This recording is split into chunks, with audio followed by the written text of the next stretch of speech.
Warning, the following podcast contains adult language, themes, and situations. Also, the film we're about to talk about is going to be spoiled thoroughly.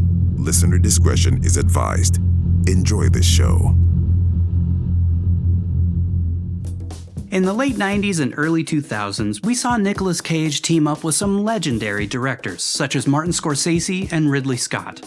So when he joined forces with Scarface director Brian De Palma in 1998, it seemed like a match made in heaven. Unfortunately, the film was panned by both critics and audiences alike, and has been largely forgotten 27 years later. But does it deserve its spot in relative obscurity? We'll find out as we break down the stylish yet somehow slapsticky and boring thriller, Snake Eyes. Okay, let's run. I'm like a prickly pear. What do you say we cut the chit-chat? A-hole!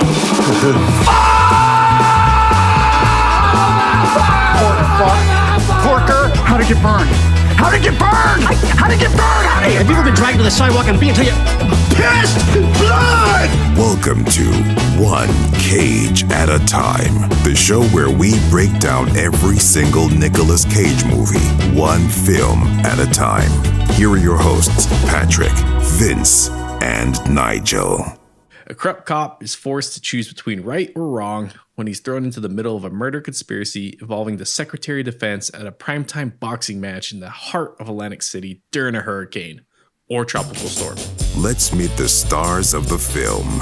Snake Eyes stars Lieutenant Dan himself, who has single-handedly done more good for the world than any actor I can think of, Gary Sinise, a character actor who inexplicably shares the same name as Gary Sinise's character in this film, Kevin Dunn, Kevin McCallister's dad from Home Alone, John Hurd, the OG Silk Spectre in Zack Snyder's Watchmen, among many other things, Carla Gugino. Weirdly, we talked about young Silk Spectre in our Stolen episode, played by Malin Akerman. A guy who seems to show up in just about everything, Luis Guzman.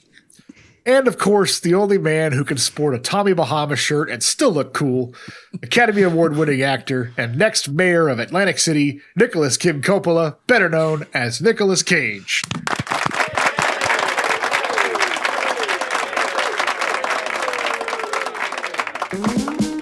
It's time to go over some of the finer details. Snake Eyes was released on August 7th, 1998, with a budget of $73 million, which seems like a lot for a film that was shot in one location. Whatever. Yeah, that's a lot of money. I mean, I'm guessing a lot of it went to the actors and probably to Brian De Palma himself.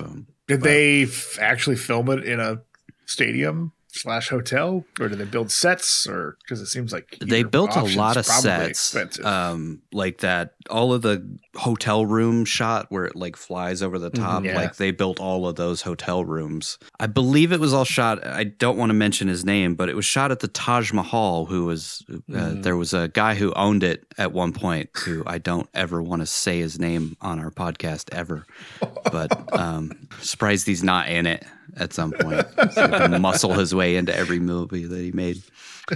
Surprisingly, though, this movie did gross $103.9 million, which is not like a, box office, it didn't do great. It barely made back its budget and probably the marketing budget, but still on paper made a profit. This was directed, of course, by the great Brian De Palma, who among his many credits, Scarface, The Untouchables. He did the original Carrie. He did the first Mission Impossible movie before John Woo came in and really saved the franchise. Did Carlito's Way, Casualties of War. I don't know if you remember that movie with Sean Penn and Michael J. Fox in Vietnam. The Black Dahlia, etc., etc.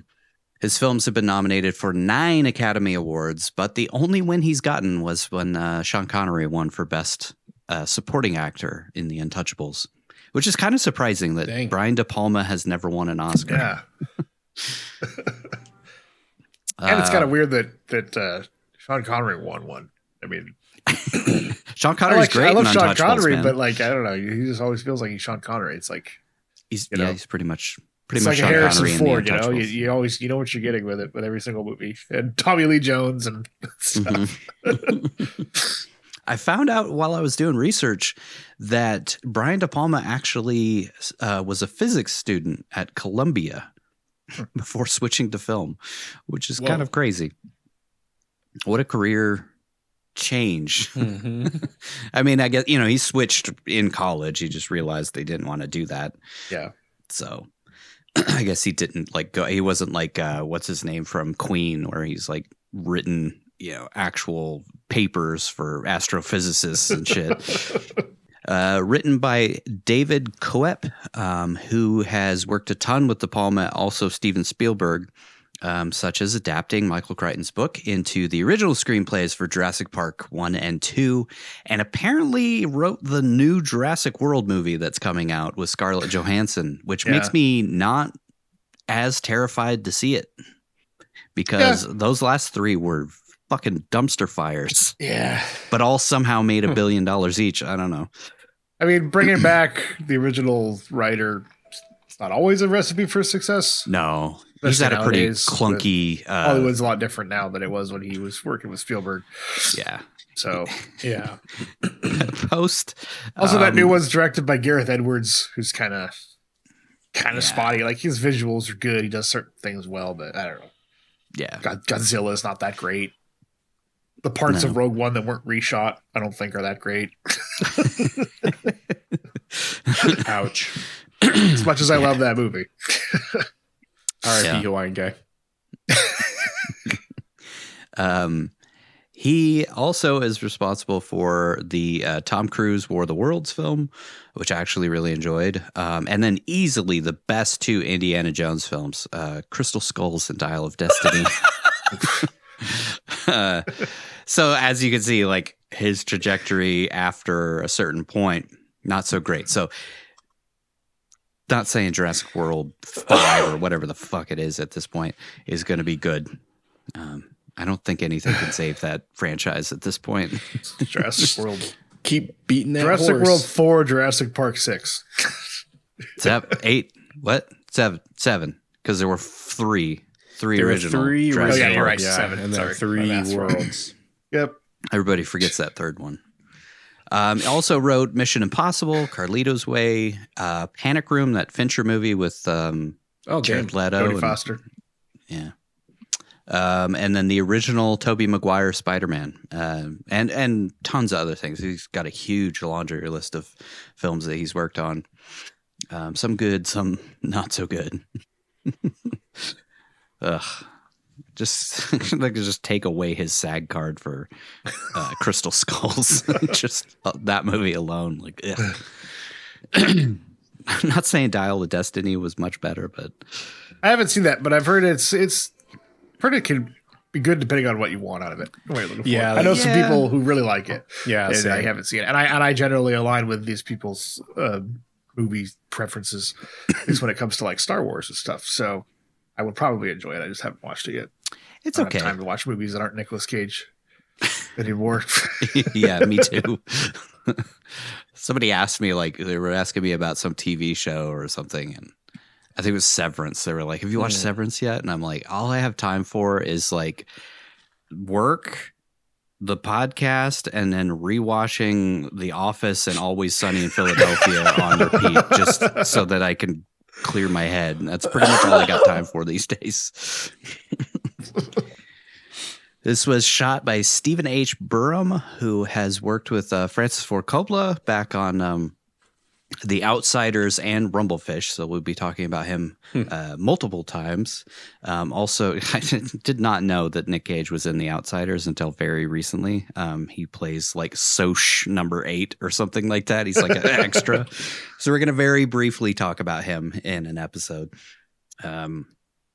Also did 8 Brian De Palma films, most of the ones that I already mentioned. And then St. Elmo's Fire, The War of the Roses with Danny DeVito's. That was Danny DeVito directed that film. And then Mystery Men, which I feel like is still a hidden gem. I love that movie. Ben Stiller, Janine Garofalo, Pee Wee Herman. Pee Wee Herman, yeah. Pee Wee Herman. Or Paul Rubens, whatever. Not Pee Wee. He was nominated for an Oscar for Hoffa with Jack Nicholson, which I hated that movie, but I didn't realize that movie was actually directed by Danny DeVito as well. So was it really? Huh. Yeah. Yeah. I think it was nominated for Best Picture or something like that too. I didn't know that Danny DeVito's directing credits were quite as powerful as they are. Like that guy's he's done everything you can think of. Yeah. Seems like one of those guys that just enjoys the work. Yeah. Enjoys definitely. the industry. He's like almost 80 at this point, or is he 80? And he's still working every freaking day. Working. Yeah. Yep. Edited by Bill Pankow, who has edited 13 films for Brian De Palma, but also edited The Comfort of Strangers with our old pal Paul Schrader. and a bunch of like really schlocky 90s films, like I guess 90s and recent films like Money Train, Double Team. Remember that movie with Jean-Claude Van Damme and Dennis Rodman? Nope. God, no. Oh, it's a good one. It's a good one. Really worth a watch, man. And then Let's Be Cops, which is more recent. Yeah. How do you go from Brian De Palma to Double Team? So weird. Got to make money. I don't know. Yeah. Paycheck's a paycheck, dude. Yeah, it's true. And then the music was by Ryuichi Sakamoto, who is a Japanese composer / musician who won an Oscar for his score in The Last Emperor in 1987. Also did the score for The Revenant semi-recently. And I saw he composed the music for the opening ceremonies for the Barcelona 1992 Olympics. He just recently passed in 2023. Like, he was a pretty prolific musician. He didn't score a ton of things that I had seen before. Those were the ones that I pointed out, like The Revenant and Last Emperor and a couple other things, but mostly a musician. I thought for sure I was going to see a through line with Brian De Palma and this guy when I was doing the research, because the Untouchables soundtrack is very similar, but now it's a completely different person. This kind of like horn music. Brian De Palma really seems to like that and gravitates towards this orchestral, like big band horn music for some reason. I mean, I guess it's powerful, but it just does not fit the tone of this film. I didn't think. No, it does not. It's very like 90s. Yeah, and it's really over the top at points. Like, yeah. Like I pointed out in the breakdown at Act 3, when Gary Sinise is like, spoilers, he's got his gun drawn on somebody we won't mention, and the music is so fucking loud that you can't even hear what he's saying. Yeah. You can't hear. Yeah, you can't hear. Like, what the hell, dude? Calm down. It's not that epic. I think maybe that's the compensation, is like trying to overcompensate to make it seem a lot more epic than how they shot it, I guess. Mm-hmm. But yeah, it was jarring. There's so many things in this movie where it's just kind of like, this is much more boring than I think it's meant to be. We're really going to watch him watch the security footage for 15 minutes here.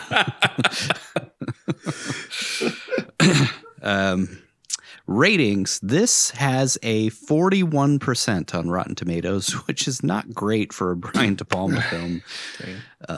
5.3 out of 10. Yeah, it's pretty low. Only 70 reviews. You know, again, we've talked about it many times, but they kind of have to go back to the reviews in the 90s and extrapolate out what the critics meant and stuff. So kind of subjective, but 41%. It's pretty harsh. The audience score, 35%. Which is, again, that's lower than I would have expected. Really bad. Yeah, that's really harsh. Was it sold as like an action movie, maybe? I remember it being kind of sold as like a fun action comedy, almost. Like, almost felt like it was supposed to be funny. Okay. At least that's what I remember, because they used a lot of the opening with Cage going over the top and doing wacky stuff. I wondered about that because I hadn't seen or heard anything about this movie. surprisingly. And there was a trailer on the DVD, and I was like, nah, I'm not going to watch the trailer. I'm just going to go in blind and watch it. And I enjoyed it. But I wonder if it's because it didn't have like those kind of, I wondered how it was sold at the time and what people were expecting out of it, considering what Nick Cage had been doing recently and stuff. And so, and I guess what Brian De Palma had done too. So I can see how it could be a bit of a letdown. Yeah. If that's what you're looking for. I could see it being sold as like Die Hard at a boxing match or something like that. But yeah. But definitely isn't that. What you get is like some weird old Hollywood style haunted or murder in a mansion mystery type of thing. Yep. 100%. It's really, what is that? The train movie? Murder on the Orient Express. Yeah, it's kind of like that, but at a boxing match. And that's probably what Brian De Palma was going for. I felt like it, yeah. That or the old Hitchcock, some Hitchcock murder mystery or something like that. Yeah. Bunch of people arrive at a house and get stuck in a storm, and then somebody gets murdered and they have to solve it. Yeah. Yeah, that's definitely what it was. The Metacritic score was a 52%, which kind of aligns with Rotten Tomatoes.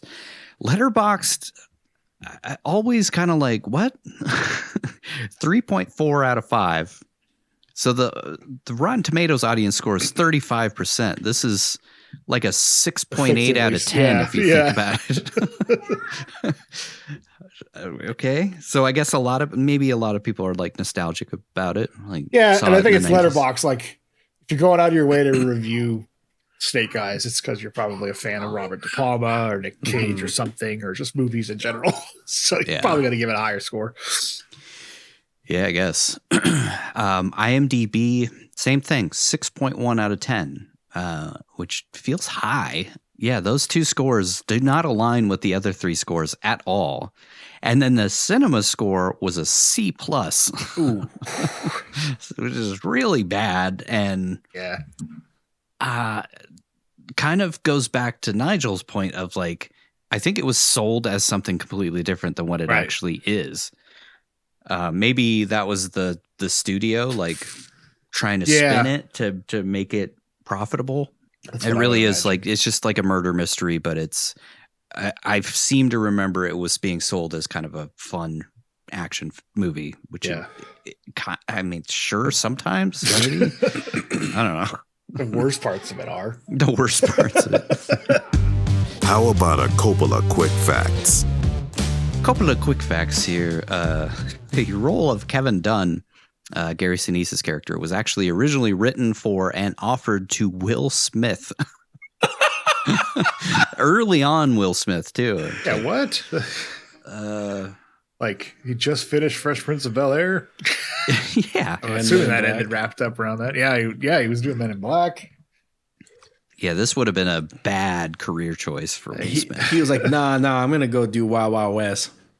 Right. I don't think it would have been a bad career choice. I just think it would have been a miscast completely. I think, spoilers, what Kevin Dunn becomes at the end of the movie would have really hurt Will Smith's image. Yeah. I don't think it would have aligned with the types of movies that he was wanting to do and the type of character he wanted to be seen as in films. Yeah, Will Smith apparently asked for $12 million to be in this movie. Could you imagine paying Will Smith $12 million to play Gary Sinise's character? I mean, at that point in his career, he could ask for that much for roles. So for sure. But no, not for this movie. Also, apparently, Al Pacino turned down the role as well, which I think would have been great. I think Al Pacino would have been a really interesting I don't know what to label him. He's an antagonist, but he's also a protagonist at the beginning. First 2/3 of the movie. Spoilers. I don't know why we're even saying spoilers. Like if you, it's like the first half, and I feel like that twist happens way too early. Yeah, it does happen way too early. That's one of my complaints. Yeah, and it was revealed to us so like just kind of like here it is. See, I don't know. According to Kevin Dunn, the character actor, The fact that Gary Sinise's character was also named Kevin Dunn actually caused a bunch of confusion on set. This is so fucking funny to me. Much to Dunn's surprise, he was given a penthouse suite in a fancy hotel to stay in during filming. Then the crew realized that they had accidentally given him Gary Sinise's suite. And then Kevin Dunn had to leave and just stay in some random hotel, like fucking by the airport or some shit. Oh, we got a trailer for you in the parking lot, actually. I got a tent set up. Maybe you could hang out in the closet inside Gary Sinise's room. Crash on the floor. Oh, God. To me. Oh, it's kind of surprising that Gary Sinise was able to command a fancy suite. I'm assuming at the Taj Mahal. Yeah. I mean, I guess you're filming a movie at that place. Then yeah, they probably got a pretty good deal on doing that too, since they're getting publicity to be in a movie. Yeah. Plus, he's Lieutenant Dan. God damn it. Yeah, I guess. Plus, they comp rooms for people all the time in those hotels. Oh yeah, it's true. But Gary Sinise, I don't know. Jesus. Wow, that's hard. He was in Apollo 13. Just saying. At that point, he wasn't Will Smith. He wasn't Nick Cage. He wasn't Kevin Dunn. He wasn't Kevin Dunn. Snake Eyes actually debuted the same weekend as Saving Private Ryan. Imagine going up against Saving Private Ryan. So it's kind of a wonder that I did go see that movie in the theaters. So there, I do feel old. I didn't see this one, but I saw Saving Private Ryan. Yeah. My grandpa took me to it. We went to go see it, and the projector was fucked up, so the film didn't run. So they gave us. We went and saw Mask of Zorro or Mark of Zorro, one of those Zorro movies that was out at that time instead. And then they gave us free tickets to go back. And the next day we went back and watched Saving Private Ryan. That's kind of a happy accident. Guys. What? Pop over and see Snake Eyes. No, I remember good. I remember because there was a big deal about how gory Saving Private Ryan was. So when we got back, my mom was like, "How was it?" I was like, "Oh, it was great." I mean, there was barely any blood. I think there was some on the tip of a sword at one point where a guy gets stabbed because it was Zorro. She was like, "What the hell are you talking about?" Who got stabbed in World War II? Well, a guy gets stabbed. Yeah, it's true. That's true. Yeah. Imagine that scene in Mask of Zorro. Just slowly plunging, stabbing him through the neck. Yeah. So there you go. I was 11 when I went and saw that movie. Jesus Christ. That seems fine. Yeah. You're learning history. Yeah. Yeah. Your grandpa's freaking out in the chair next to you the whole time. Nicolas Cage and Gary Sinise are supposedly playing childhood friends in this movie, but Gary Sinise is actually 9 years older than Nicolas Cage, which doesn't really show in the movie. I feel like Cage looks about the same age as Gary Sinise. Yeah, it's the hair. Nowadays, it's pretty evident that Gary Sinise is quite a bit older, but back then, not so much. I feel like it doesn't they don't need to be childhood friends either, really. No. Aside from the script saying that, the movie just sets up that they're friends. So you can be friends when you're adults. So none of us are childhood friends. The opening of the film features a crazy long, continuous take that was all done on a Steadicam, but it does feature several hidden cuts, but mostly at the beginning. I think at one point, when it starts to follow Cage through to the arena and with Cyrus and all that stuff, that was all done in one 12-minute continuous take. Jesus. Which is crazy. And it sets up the whole movie. It's kind of a bold thing to do. I mean, I think the opening is 13:45 or something like that before it cuts at any to any other angle. It's not until the murder happens does it switch, which is bold. It didn't really help people love this movie or anything, but I appreciated it. Pretty something you can appreciate for sure. Yeah, if you realize that's what's going on, then it's actually pretty impressive. It does add some tension to the scene too, or to at least the assassination. Yeah, you kind of, I don't know. I kind of got a little claustrophobic because they were a little tight. They held a little tight, and then they were just kind of panning around, and it's like, holy shit. I think it was really effective because it's all happening in real time right in front of you. You're seeing everything happen, and then you obviously go back and you get the details. But like, I felt like there was a ton going on intentionally that you can't pick up. You don't know what it means, and you're getting you're distracted by stuff and things happening, which is putting you literally in the scene with the characters going through the same thing. I thought that was really cool. Yeah, and going back, because I had to watch the movie again, scene by scene, in order to break it down, and you can see all the little things that they point out later on in that opening scene. Like, there's a lot of little details that are in the background. Yeah.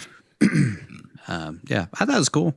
I mean, Brian De Palma is no slouch when it comes to filmmaking. Maybe it was just Jurassic Park guy's script that really did it in at the end. I also feel like because of the one continuous take, it allowed Cage to go way over the top. Oh, yeah. He's just ridiculous in this opening scene. That's part of it. He's a completely different character later on in the film. Yep. Yeah. So I think that's part of maybe why people are like, what? It's just too weird. It's too jarring. Yeah. Like just to get that level of Cage right out the gate at the start of the movie for 10 minutes straight. Yeah. Yeah. This is an interesting one.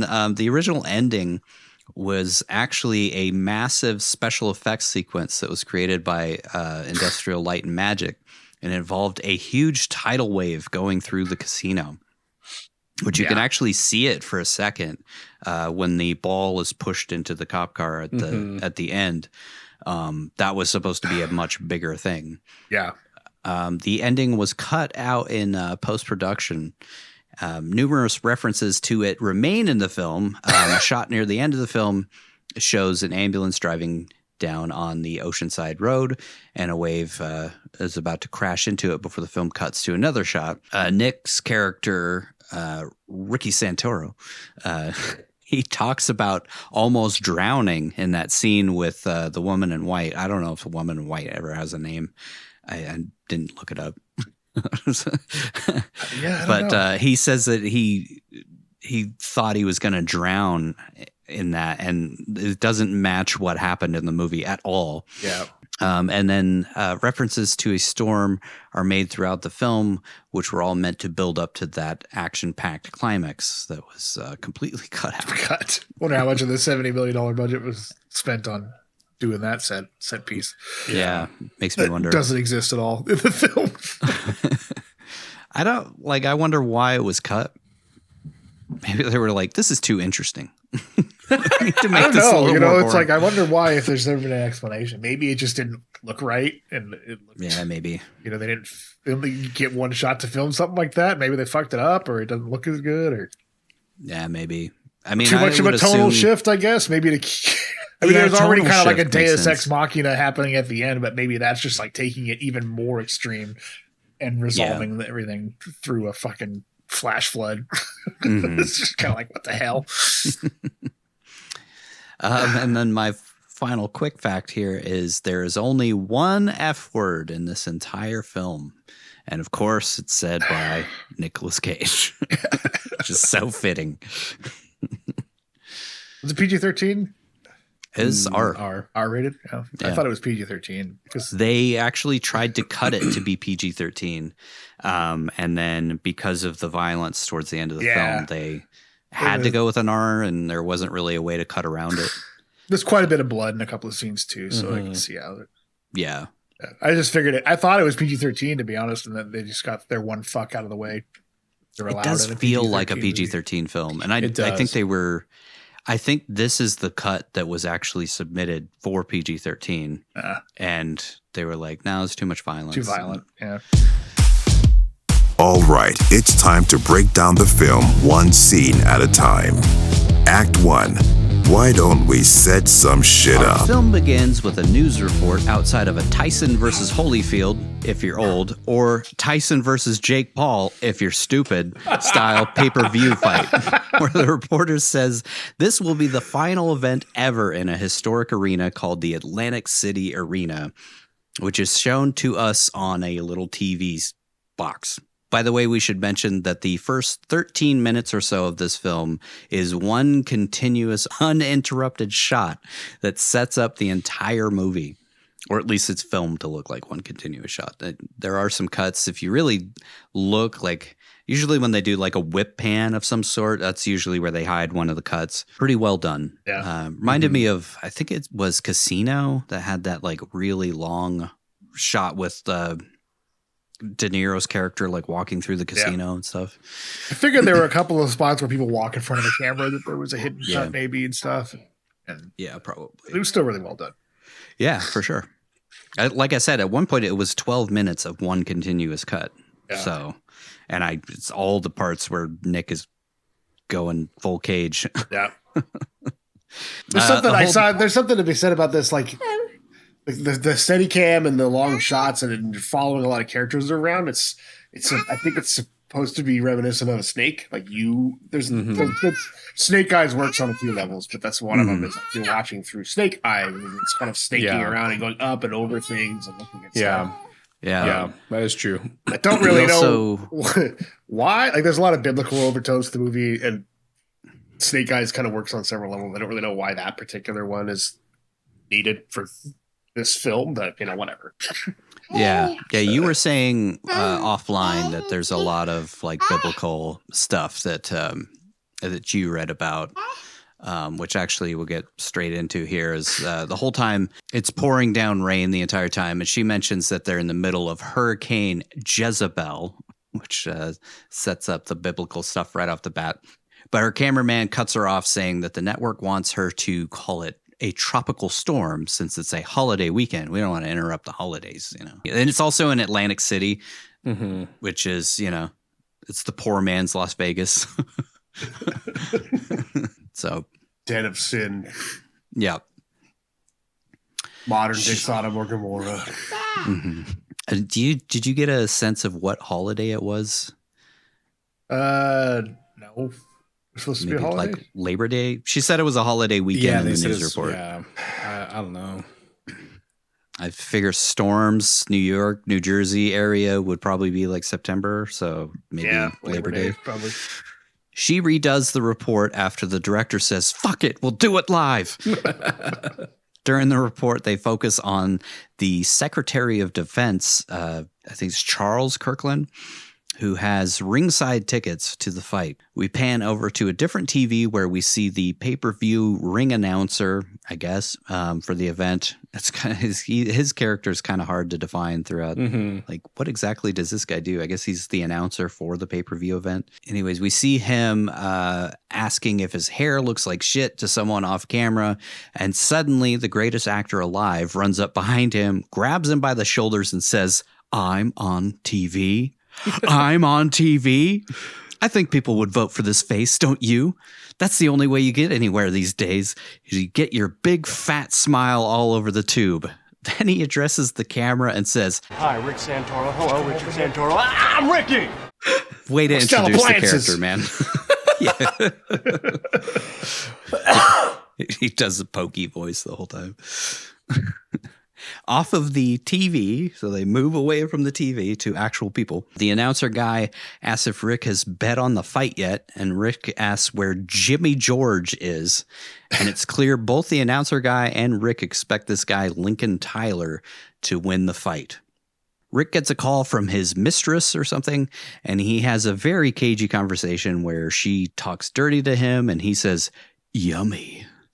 Well, we establish that he intends to go to her house that night to celebrate her birthday, and he's going to buy her a fur coat or something, but she's too dumb to get the clues.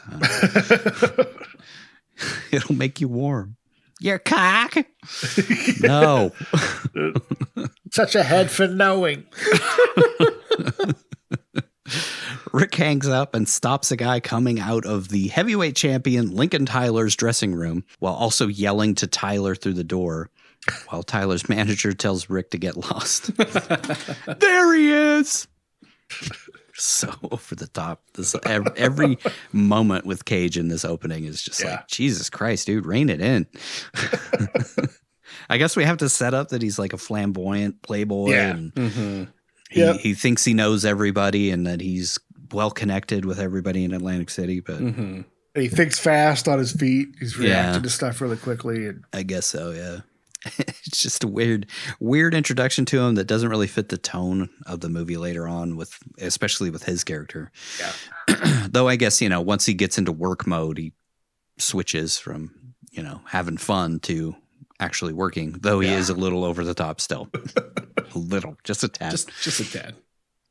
Rick asks Jimmy George if he was talking to the champ, and Rick makes a $5,000 bet on Tyler, which somehow turns into $10,000 later on. I think just because he's bilking Lincoln Tyler out of money when he tries to get his money back. Rick spots some dude named Cyrus coming out of Tyler's dressing room, and he chases after the guy down to a basement or something. And when he enters a restricted area, he reveals a badge, letting us know that he's an Atlantic City detective and not fucking whatever the hell we thought he was going to be. Yeah. Like bookie or something. Yeah, goofy ass shirt and jacket. Loan shark or something. Luis Guzman cuts himself on an electric fence somehow and then asks Rick what he wants, to which he says, "What do you think?" They make sweet love in the basement. No, wait, keep you warm all night. Keep you warm all night, man. Rick beats Cyrus up for a bit and takes his coat, which dumps a bunch of drugs, I think, onto the floor. It's the stuff from Bringing Out the Dead. Whatever that was. Or Deadfall. Poppers. Or yeah, it was like whatever the drug they had in Bringing Out the Dead. Rick takes I think it was cocaine. I don't know. Looked like little vials of cocaine or something. Yeah. Whatever he was partying with Tyler's posse with. Yeah, I think they were doing coke, right? Yeah. But like then it almost feels like it's a liquid when he steps on them. I don't know. Whatever. Rick takes a big wad of money out of Cyrus's jacket, and it's explained that Cyrus is an informant of some sort that Rick lets get away with shady stuff in exchange for information and money. But this never comes back. I feel like this was something cut. It was supposed to be more to it. There is like a shot of Cyrus in the dressing room later on, but he just kind of disappears after this. Yeah. As it stands, it just kind of shows that he's a dirty cop. Yeah. I guess so. Yeah. Rick stomps on Cyrus's drugs, and on the way back upstairs, he bumps into Jimmy George again and gives him the money he just took from Cyrus's jacket to cover his bet. Rick spots Tyler on the escalator heading to the ring and screams at him about them both going to the same high school, and then says, "Yeah, go Tyler! Go Tyler! Go Tyler! Go! Go Tyler! Go Tyler! Go Tyler! Whoa! Lincoln Tyler! Lincoln Tyler! Lincoln!" She's like, what the fuck, dude? Rein it in. I feel like that's what happens when you give Nicolas Cage his head. To use a horse term, and just let him do something for 12 minutes. Yeah, this is the kind of shit you get. Just go for it, man. I think there would have been a moment with we can only afford to shoot this thing like 4 times, so maybe on this one, calm it down a bit. Rick spots a ring girl with a big round 7 sign, which is like this is like the stupidest MacGuffin of the whole thing to me. And I don't understand it, honestly. Yeah, I don't either. He flirts with her for a sec while saying that he can make a few phone calls and get her a job at the casino. And then he gives her a card, obviously, to set up a hookup or something later on. But it's also to set up something that happens in a minute. But it's also why? I have so many questions about this thing. Yeah. I guess it's just that easy if you're Nick Cage or Ricky Santoro, balding Ricky Santoro. On the way to he's just very confident. That's all it takes, man. On the way to the ring, Rick gets another call. There's just so much happening in this first few minutes. It's a lot. this time from his wife, and she puts him on the phone with his kid, and his son asks for Rick to get Lincoln Tyler's autograph, which doesn't seem like it would have happened at any point if he hadn't been involved in a murder investigation. His wife gets back on the phone with Rick, and Rick says that he won't be home until late because he has to work, if you know what I mean. And she asks if she should order a pizza while he very cagily yells at her that he doesn't care. It's just so many like little details that don't really matter in this opening. Like like Nigel said, I think it's just to kind of set up there's a lot of shit happening and we're supposed to be paying attention to a lot of things, but we're missing so many things at the same time.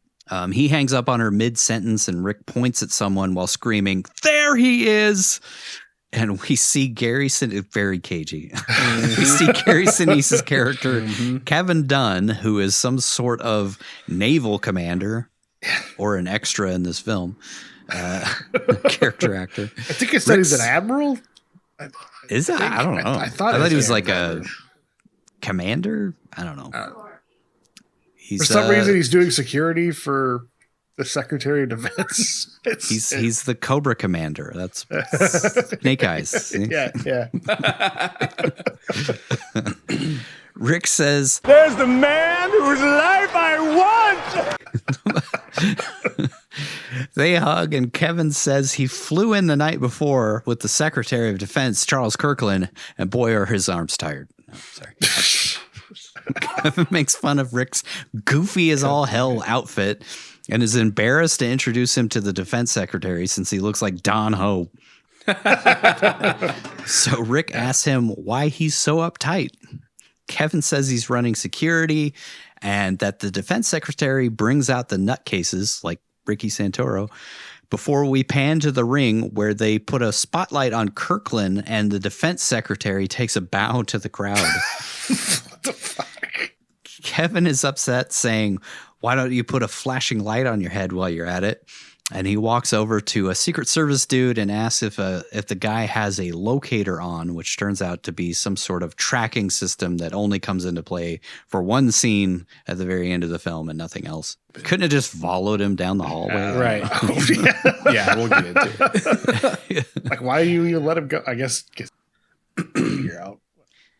Yeah, and of course he should have seen that as like, obviously they're like letting me go so that I can walk to the fucking girl. Well, he was like punch drunk and concussed and shit. So.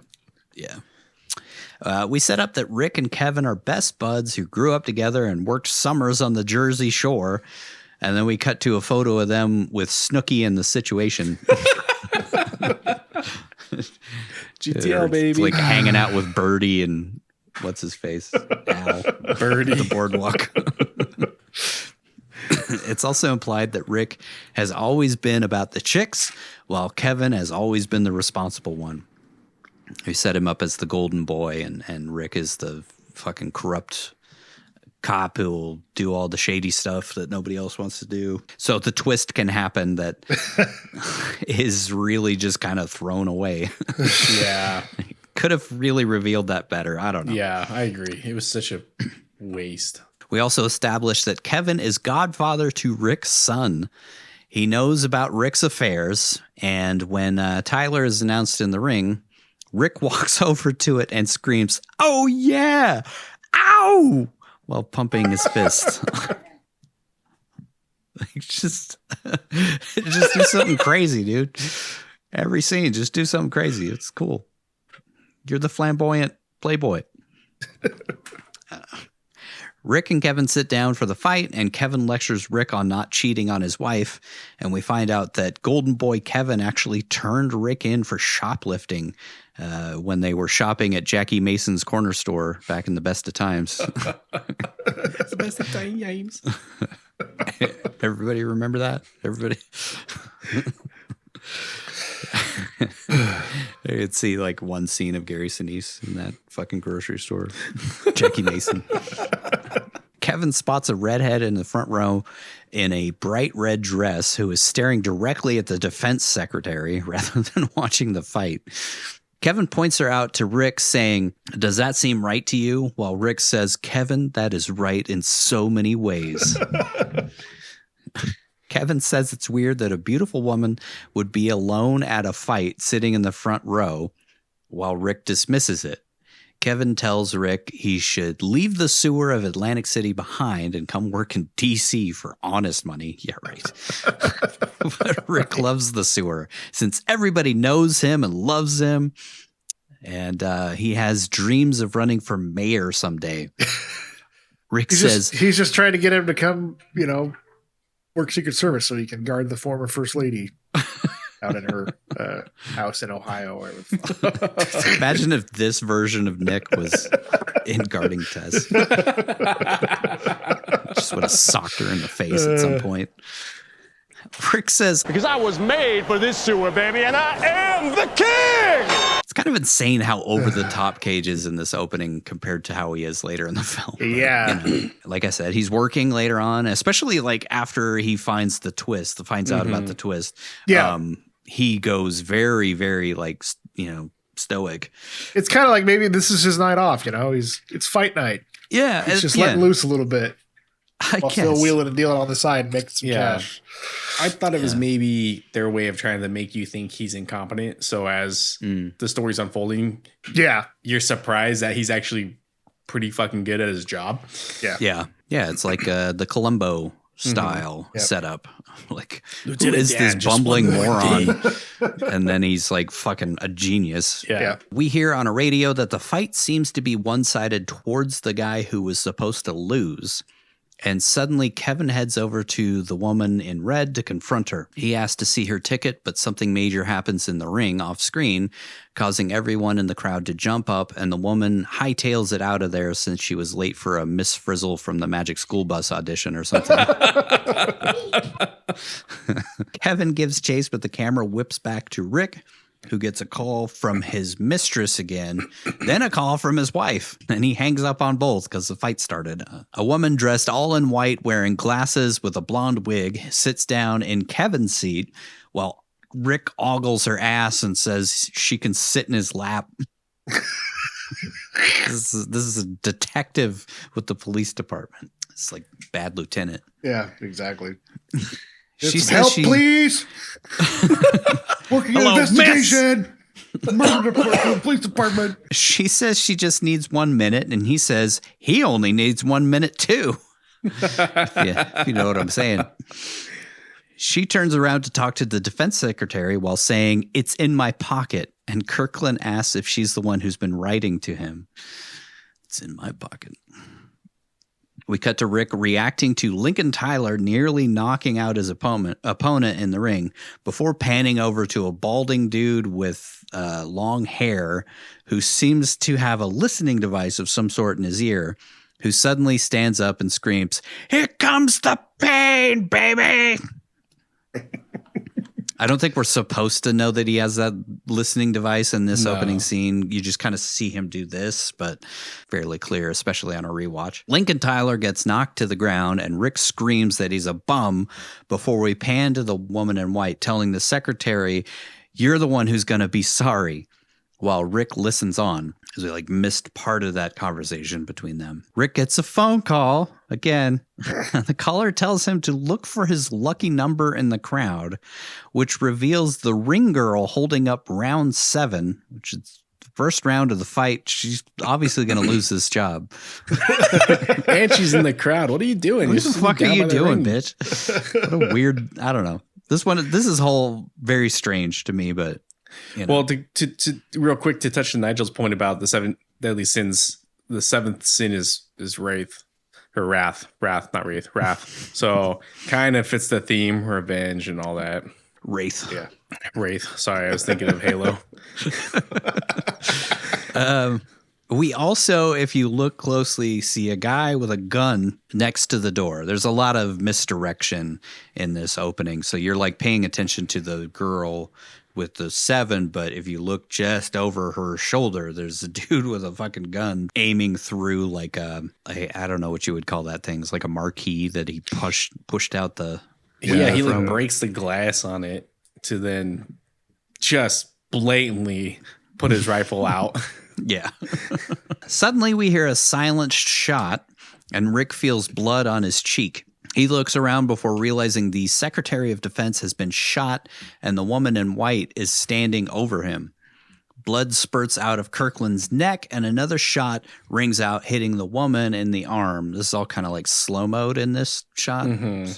Kind of the end of the one take. Rick pushes her to the ground and chaos ensues in the arena as everyone runs for it. Rick pulls his gun while the woman in white struggles to get her glasses, which are crushed on the ground by the stampede. She grabs an envelope and runs for it. She, could have worn contacts that night, It's an important assignment here.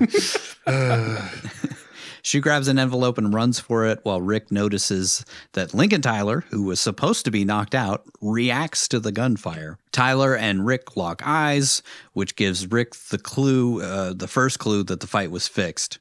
Several more shots ring out and the crowd runs for the exits while the score goes just absolutely apeshit.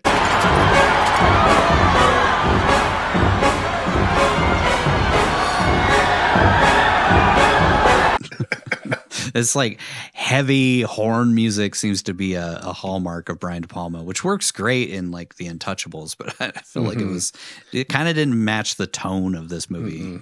But it's just like really overbearing in this scene. Rick spots Kevin from across the arena and yells to him that the secretary has been shot. Rick knocks some press guy out for taking pictures of the dying secretary on the ground, and when Kevin gets to the scene, Rick says there were 2 hits and tells Kevin about the girl in the white dress. Rick yells for security to shut down the arena and to not let anyone leave while the woman in white tries to get through the exit but is stopped, so she runs for it again. She's like covered in blood. That'd be like the first person I would grab. Yeah. The defense secretary is taken out of the arena and on a gurney while the dad from Home Alone yells orders at everyone to get out of the way. He was based on a person who has since become a famous politician that I don't ever want to talk about, but directly based on him, by the way. The guy who is basically the kingpin of this murder conspiracy based directly on some dude who got into politics a few years after this. You could say it, Bill Clinton. Kevin tells Rick that he's going to die and that it was all his fault since he left to see what was up with Copper Top. Rick takes Kevin someplace private and tells him not to say anything to anyone about leaving his post or failing to protect the secretary. Kevin explains that he pulled rank and said that the secretary would be better protected with him running the operation, but he opened a sightline by leaving, which led straight to him being shot. Rick asks why Kevin was out of position in the first place, and he explains that he went to follow the redhead, and Rick tells him he needs to tell people he was chasing after a suspicious person, and when he got up to the spot where the shooter was, he took him out. Rick says, "You killed the assassin. You saved the day," in a super cagey way, and reassures his friend that he'll be fine since Ricky Santoro has his back and he's used to covering up shady shit like this. State cops and gaming authority show up, and Rick says they'll try to muscle them into leading the investigation, but he's not going to let that happen so he can cover Kevin's ass. Rick says they need to keep media and the cops out of things until the feds show up, those damn feds. Always coming into these movies. So they can spin the story the way Rick wants since he's used to covering things up to save his own ass. Kevin says he can't lie, to which Rick says it isn't lying. You just tell them what you did right and you leave out the rest. Rick takes control of the scene and tells the head cop of the gaming authority or whatever what went down while asserting that he will lead the investigation since he was sitting right next to the secretary when the shooting happened. He says the arena is Atlantic City jurisdiction and not the casino, since I guess eventually this is going to become a casino, but it's not right now. It's like an arena attached to a casino. It is attached to a casino, yeah. Mm-hmm. I think it's just going to be I don't even know what it's being expanded into. Some space station, I think, based off of that model we see later. Yeah. I'm guessing a bigger casino and hotel, like yeah, a rival something out of Vegas, I guess. It looked like something out of like Soylent Green or it did. I was like, what Space the Elevator or something. Yeah. Shit. it's a really weird the like Millennium Project or whatever they were calling it. They call it the Millennium. It's gonna become the Millennium. I think it was going to be like a big ass like pyramid casino hotel thing. But I think just expanded into a gigantic hotel casino. Huge monument to gambling and sin and all that crap. The wrath of God comes down on it. Yeah. You mean Wraith? Yeah, the Wraith. The Wraith of God comes down on it. Wraith attacks the space elevator. Wait, no, we're talking about Halo. Anyways, the cop guy says that he'll back off until the FBI shows up. Rick tells security to hold everyone who was at the fight at the doors until the feds show up. And Rick screams, "Those are 14,000 eyewitnesses." Which, like, I would expect a lot of them probably already got out in the amount of time that they've taken to get to this point. It would be a panic. Everybody's panicked because there was gunfire. So a lot of people probably got out. Like thousands of people probably got out. If they're watching everybody who was in the arena, how the hell does the girl get through the fight? She just runs through the crime scene later on and then out through into the casino. That was one of my Coppola questions. Like, and why the fuck would she hang around? Just leave. You know? Yeah. Well, she can't get out. She tries to leave. There's like the one shot of her going to the door, and there's like people at the door, and somebody notices her because she's covered in blood, so she turns around and like goes into the bathroom to wash up. And yeah, but then when she gets into the casino, why not just walk through the doors? The casino's locked down too. Yeah, although the people there don't know what happened in the arena apparently. But they. One of my questions is like, okay, why is the casino still running? Like, why is it still functioning? I guess we know why, but like in the moment, it's like, okay, so somebody was just assassinated. There was like a terrorist attack at the adjoining arena, and like. The casino is just continuing operation. They just don't let anybody leave. Yeah. Money never stops, man. Got to keep that money coming in. Yeah. Old people got to have to play like a place to smoke and drink, you know, bring that oxygen tank into the casino.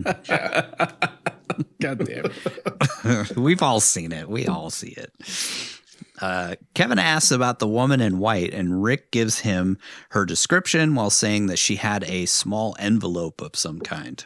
Kevin goes on the hunt for the woman while Rick yells at Lou, the pay-per-view announcer, not to do a news report about the shooting. It's like, because he's the pay-per-view guy, that he has access to the cameras and stuff. I don't really know what his role is. He's the pay-per-view guy. Yeah, but he's also later the guy who does the press conference. Yeah, but he has to get permission. He's kind of the exclusive media member for this event now because Rick chased off everybody else. A lot of confusing details that don't need to be confusing for this opening. Lou says this would be a big break for him since he doesn't want to be a pay-per-view announcer for the rest of his life, and he dreams about being a major reporter of some kind, which he is later on. He's like on the NBC affiliate or whatever. Lou sweet talks Rick and says he can give him $2,000 if he'll let him interview people for the story. And Rick calls him a disgusting human being before immediately agreeing when Lou ups it to $5,000.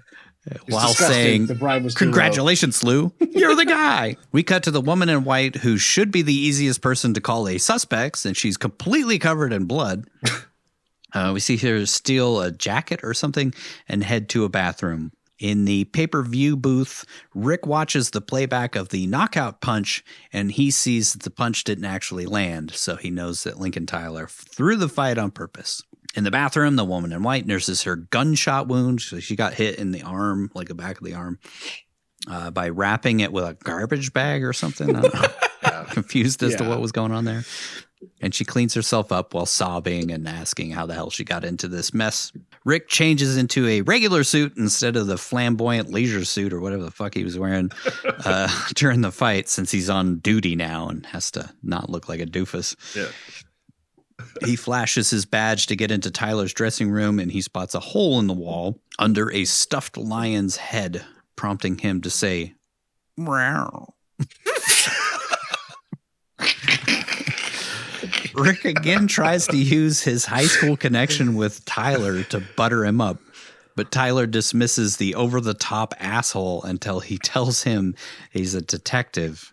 He's just so fucking like, God damn, dude. This dude is about the most abrasive person you could imagine. Rick asks for an autograph for his son, but again, Tyler just wants him to fuck off.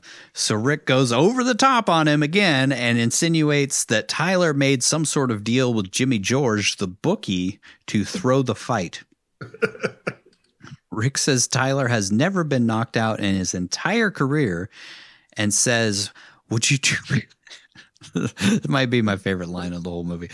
Rick says, would you do me a favor and drink a glass of water? Because you're lying so much that you're making that, smacking sound.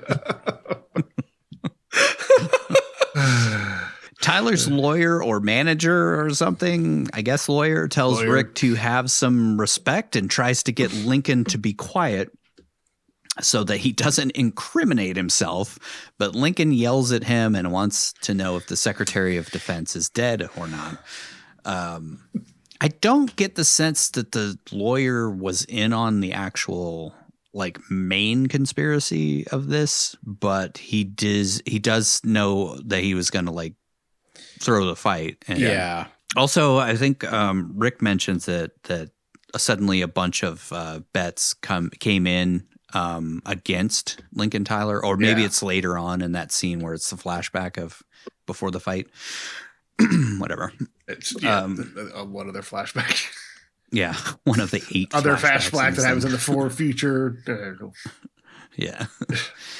Rick again, super over the top, implies that Tyler took a fall like Sonny Liston. That's you, or whatever, and says he saw Lincoln react to the gunshots even though he was supposed to be knocked out.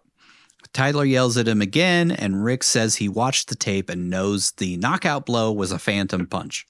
Tyler clears the room of his entourage or whatever, and Tyler signs the autograph for Rick's kid while showing that he is ashamed for taking a fall. The woman in white comes out of the bathroom, atrium or whatever, and blindly sneaks through the arena because she doesn't have her glasses. She can't see shit. Yeah, she's completely blind. Yeah, but she saunters right through an active crime scene to an exit into the neighboring casino since the cops are preoccupied with some press dudes or something. I don't know. That one's pretty egregious. Just some random bitch just running through. Beautiful people get away with everything, dude. That's true. Sure. Tyler tells Rick that his opponent was a shitty bitch-ass fighter, and he admits to throwing the fight while Rick says he wants the $10,000 he bet on him plus $500 for shaming the ring, and he'll keep his mouth shut. But he also wants to know why he did it. We flash back to the opening scene, which is shot first person this time from Lincoln's POV for some reason. And we see more details about what was going on behind the scenes. And we see a conversation between Jimmy George and Mickey, the lawyer guy, manager, whatever, where we find out that Lincoln was in over his head with gambling debts. And that's why he threw the big fight. Also, we see Lincoln punch the wall in frustrations. We know why there's a hole in the wall earlier, which I feel like has to have some sort of biblical symbolism with the lion and all that shit. I don't know exactly what we're going for. Walls of Jericho. Walls of Jericho. The writing on the wall. I don't know enough biblical references. I mean, I feel like if you really tracked it, the 7 deadly sins are probably all there. Yeah. What is this? Pride, maybe? I don't know. Yeah. Pride goeth before a fall. Lions are known. Pride, yeah. As a symbol of pride. They roll in prides. Also, we see Lincoln's side of Rick's interaction with Jimmy George and Cyrus from the hallway or wherever, where he's screaming at him from the hallway. Tyler says the people who set this all up said they'd square everything up with his debts and it would set him up for a rematch, which is where the real money is. He's saying all this to Rick. He also said that there was a guy in the first row who would tell Tyler when to take the fall, which turns out to be that redneck-looking dude who screamed, "Here comes the pain," in the opening. Rick finds out that the redneck guy had an earpiece in, and we see that Lincoln almost accidentally knocked his opponent out 5 seconds into the fight because this dude is a total bitch. They completely paint him as fucking horrible at fighting. Yeah. Which I'm like, how would he get a fight with the heavyweight champion if he was this shitty? Anyways, his opponent was able to get up and he was able to throw the fight exactly the way that they wanted, which was to fall back into a corner, which makes it clear that the fix on the fight was also connected to the assassination. We see the shooting again, and Tyler says no one was supposed to die and that she never said anything about that. Rick asks who, and it's revealed that the redhead from the front row was the one who told him to take the fall. I'm trying to think, I'm trying to tie this to all the seven deadly sins too while we were going through that. And the only one that I can't really get is sloth. I don't really understand if sloth is represented at all. Gluttony, because they got the fat guy. Well, I mean, sloth could be just, I don't know, casinos in general. Yeah. Yeah. Act 2. It's about time we had some conflict, wouldn't you say? We cut to Lou interviewing Kevin for pay-per-view or something, and Kevin shows a picture of the assassin who is a Palestinian who was linked to extremists who were upset over the sales of missiles to Israel. Wow, things really don't change, do they? Timely. Kevin reveals that the assassin left a note, but he can't disclose what's in it until after it's been studied by an investigator. Rick pulls Kevin into a room in a 70s sci-fi film set. I think it's supposed to be a room with a model of what's going to be replacing the arena, but it's just a really strange set with a giant model of, like we said, it's like a space elevator or some weird tower. It's like Logan's Run or something. Yeah. There's a lot of weird rooms in this arena set. Whatever. Why the fuck does Lincoln Tyler have just like animal heads all over his wall? Like, why does he have a private apartment in this arena? And the place where he locks What's-Her-Face up in is just like some weird sheet metal storage that one's area. really weird. Dude. That one is, All the doors are like flexible and shit. Yeah. What the hell?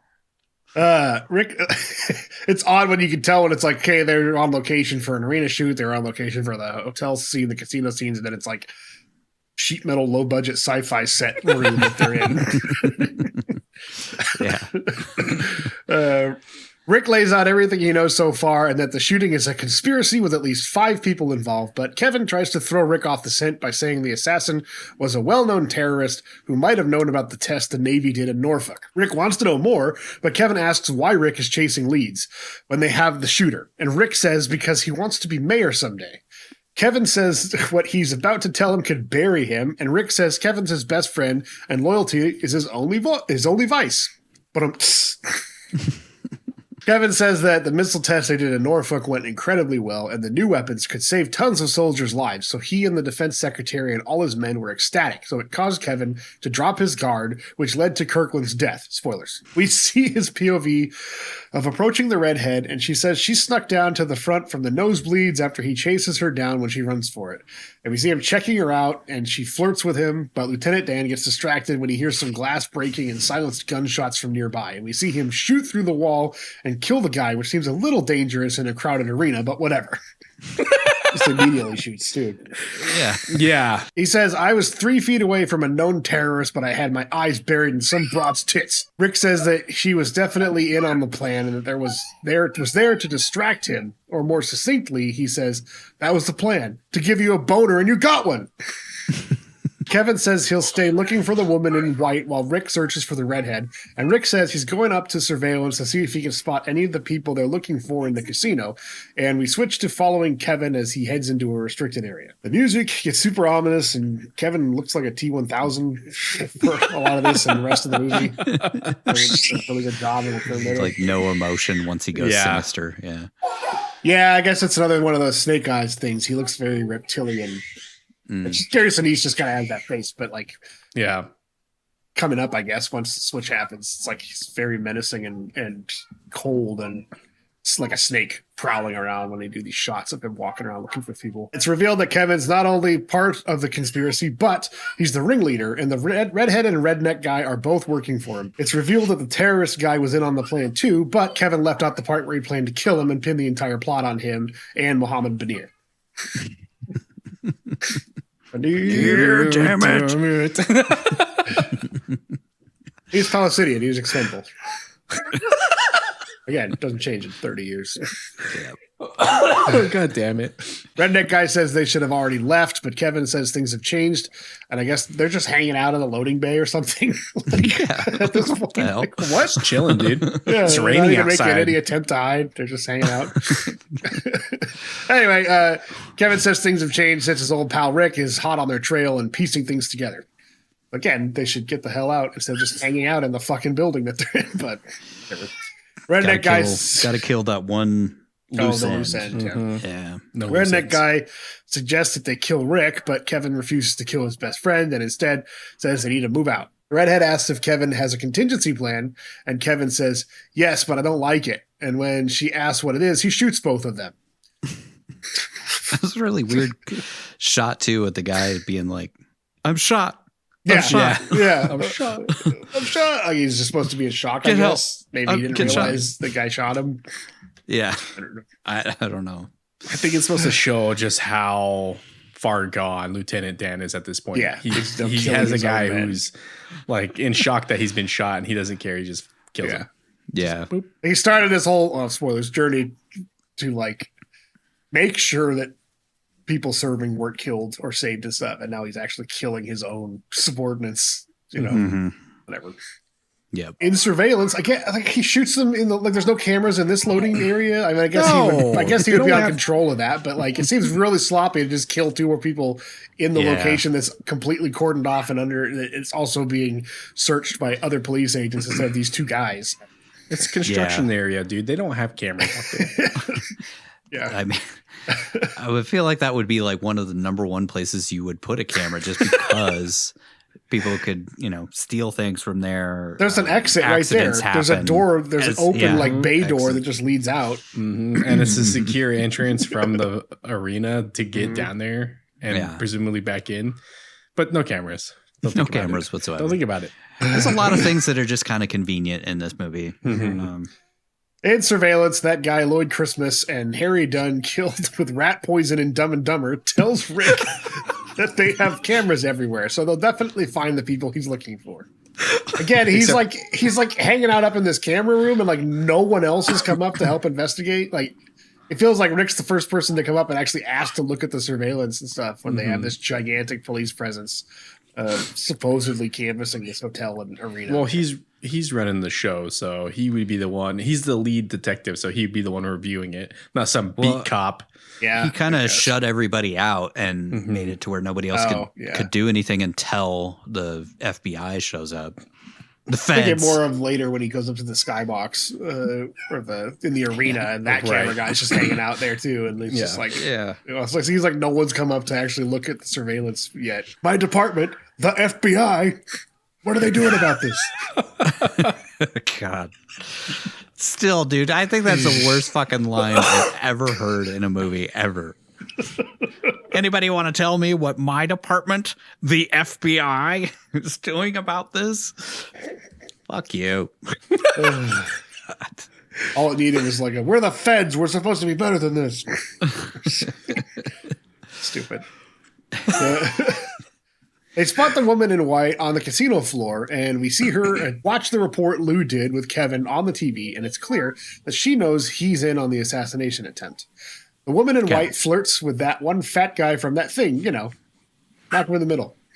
The only thing I know him from. Yeah, same. It's been so many like random things as kind of the fat guy with glasses. Yeah. She asked him if he has air conditioning in his room. Kevin meets with Lincoln Tyler while Rick and the surveillance guy track the woman in white who is heading to the fat guy's room. Also, we see that Kevin's men cleaning up the bodies of the 2 he shot earlier. And we also see that Kevin is working with casino security and is also hot on the tail of the woman in white. This is all shot really weird because we see Kevin in like 3 different places while Rick watches security cameras. It's like trying to mop up all the loose ends at this point. Yeah. So meets with Lincoln, I guess, to get him to beat up people for him later on. I don't know. Yeah. And is it like this is all stuff that has happened previously and we're now seeing it because Rick is watching it on the cameras, I guess? Is it supposed to be happening in real time? I think it's supposed to be happening in real time. Yeah. I think he met with Lincoln and probably asked him what he told Rick. Yeah. And then was like, I'll kill you if you don't help us, Yeah, he went to go intimidate him one last time and to keep him quiet. The woman in white begs the fat guy to go upstairs, and he's distracted by a slot machine. Soundtrack goes nuts again as Rick nearly gets to them before they go up in an elevator with Kevin, who goes to a higher floor before getting back down to the one they got off on. It's just such a stupid chase scene. Like, yeah, it's so dumb. Like, they're literally standing on the casino floor in eyesight, and he's like, "Oh, I lost him. They got on an elevator." Like, he couldn't run to catch up to him or anything. Like, yeah, it's so. And like Kevin got on the elevator just before them. Like, he just sensed that they were going to be getting on the elevator. Right. But he didn't even know that that's who he was looking for, because he was on his way up. I thought he was on his way up to Lincoln Tyler's place. Yeah, I think about then he sees them, and then he redirects. This is like you guys said. This part of the timeline gets a little weird. Mm-hmm. He's supposed to be looking for the woman in white. Right. So he makes it seem like he's following her like T-1000 again. Right. And, like, he's got to beat on her. But Rick's also sees her, knows she's there, sees her at the slot machine, and then like they don't get to him in time. Like they couldn't have radioed anybody else in casino security to go stop her. Like, they have security every fucking where. That's their whole job, is to just be like on someone in seconds if they need to. Yeah. And they get away. And he gets in the elevator, and the guy's like, I don't know what floor they got out on. They could be on any floor. Like, really? That's your blind spot? If somebody gets into an elevator and you lose them? Couldn't they stop the elevators? Wouldn't that be part of their thing? Like, yeah, or at least have like an emergency, a screen that shows every single floor all at once, so you can see what floor they get out on. Right. Yeah. I think his thing is that the camera wasn't angled to show the buttons of the elevator. Yeah, which also seems like a dumb oversight for like these places have better security than fucking Fort Knox. And well, not only that, but like every YouTube video I ever see of people in elevators, it's always shot from behind, facing the door. Yep. Because you need to see people getting on, off floors, any of that stuff. Mm-hmm. So again, they just wrote it weird to be very convenient for the plot. Convenient, yeah, to add some needless tension. Yeah. The surveillance guy figures out what room they're headed to by finding a shot from earlier where the fat guy's license plate, or like his driver's license, was in full view, but they can't get the fucking elevator button in view. Enhance. It's like 1998 security cameras. Like, they could, I mean, I guess they technically couldn't zoom in on like shit like that. They do it all the time because they gotta like zoom in people's hands while they're at the table. Yeah. Stuff, but still, it's like the resolution would have been garbage though. I don't think you would have been able to make out. Probably not. I mean, if anybody was going to spend money on the best possible tech that they had in 1998, it would be a casino. So yeah, true. Probably have some sort of zoom lens. Again, there's just this weird disconnect of like, they're super high tech with their security, and then they just can't tell what fucking floor they get off on, or they just manage to slip through the net and get onto an elevator or something. Yeah. It's like, come on. They're asking you to suspend disbelief in one area and not in the other. Kevin tries to find the room, but the woman in white pushes Fatty McGee into his room, avoiding being seen by Lieutenant Dan. Again, it's just like, oh, it just missed him. Yeah. We see a cool shot from above in all the rooms, which the layout was really confusing to me because it feels like the camera's going perpendicular to where all the doors were, like not in a parallel line. Like, it was they set up the set in an opposite angle of how the actual doors were laid out. But anyway, it's kind of cool. We see what's happening. Gave Vince Gilligan a lot of ideas from this. We see what's happening in all of them. Which means they spent a shitload of money to build this set, and apparently they didn't scrap it like they did with the gigantic tidal wave effect that they did later in the movie. But again, it's supposed to be that snake eyes thing. I guess it's almost like a bird's eye, but it's like a snake kind of crawling over everything, looking down. There's a guy about to eat out some chick, and then there's a guy sleeping in his room where we hear a TV report that says the secretary's in critical condition, and then we see a bunch of guys spraying ketchup and mustard on each other. Beer. And then the fat guy getting in the mood while the woman in white cleans the blood from her bullet wound off of her jacket in the bathroom.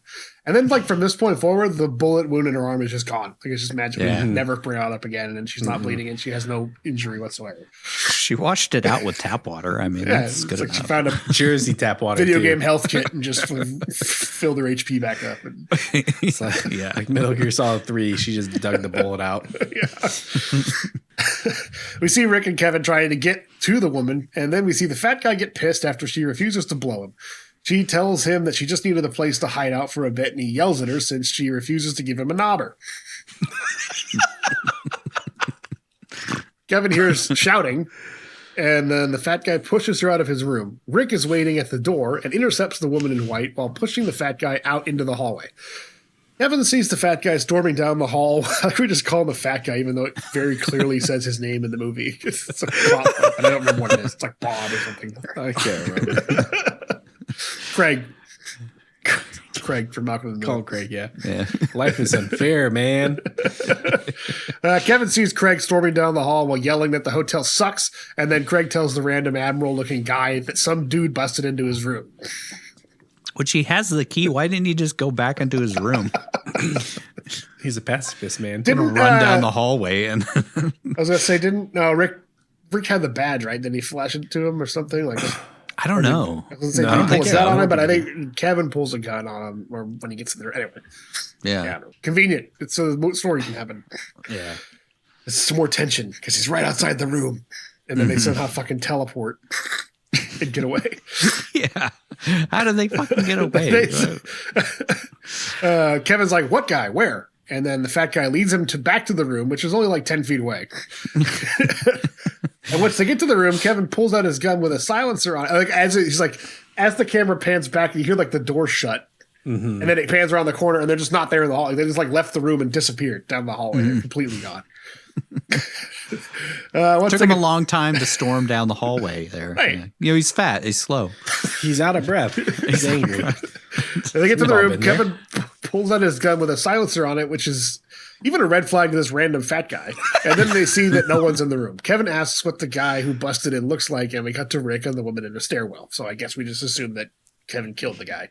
I guess. I don't know. I don't know what we're supposed to assume there because it's like, why would this random Navy dude be there? And why does he have a gun with a silencer on it? Very strange. So that seems like it would trigger a series of events where he'd either have to pay that guy off or just kill him. Kill him. Dead in his room, and hopefully they can before anybody finds out. Yeah, I guess.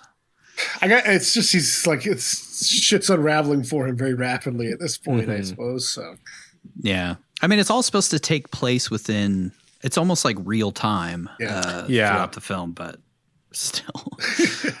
I guess it's like this whole thing was meticulously planned out to go one specific way, and there's one wrench in the plan, and now it's all off the rails, which is typical, I guess, of this type of story. Yeah, she was supposed to get shot in that moment. And Rick was not supposed to be so like dogged about solving it. He's supposed to be paid off and everything would be fine. Which if he would have been included in the plan ahead of time and paid off, maybe everything would have gone fine. No, I think Kevin knows he's like that's a step above what his moral compass would allow him to do. He's okay with petty stuff. Supposed to just be like, oh, a random terrorist shot the secretary and I shot the terrorist and job well done here. That's it. Because the woman in white screwed up the plan and wasn't accounted for. They sit down in the stairway while she hyperventilates, and she tells him that she works at Powell Aircraft, where she puts together the report on ballistics tests and says the new missiles they're testing at the Air Guard, which is the same missile Kevin said worked great, says the missiles have tested perfect, but a bit too perfect.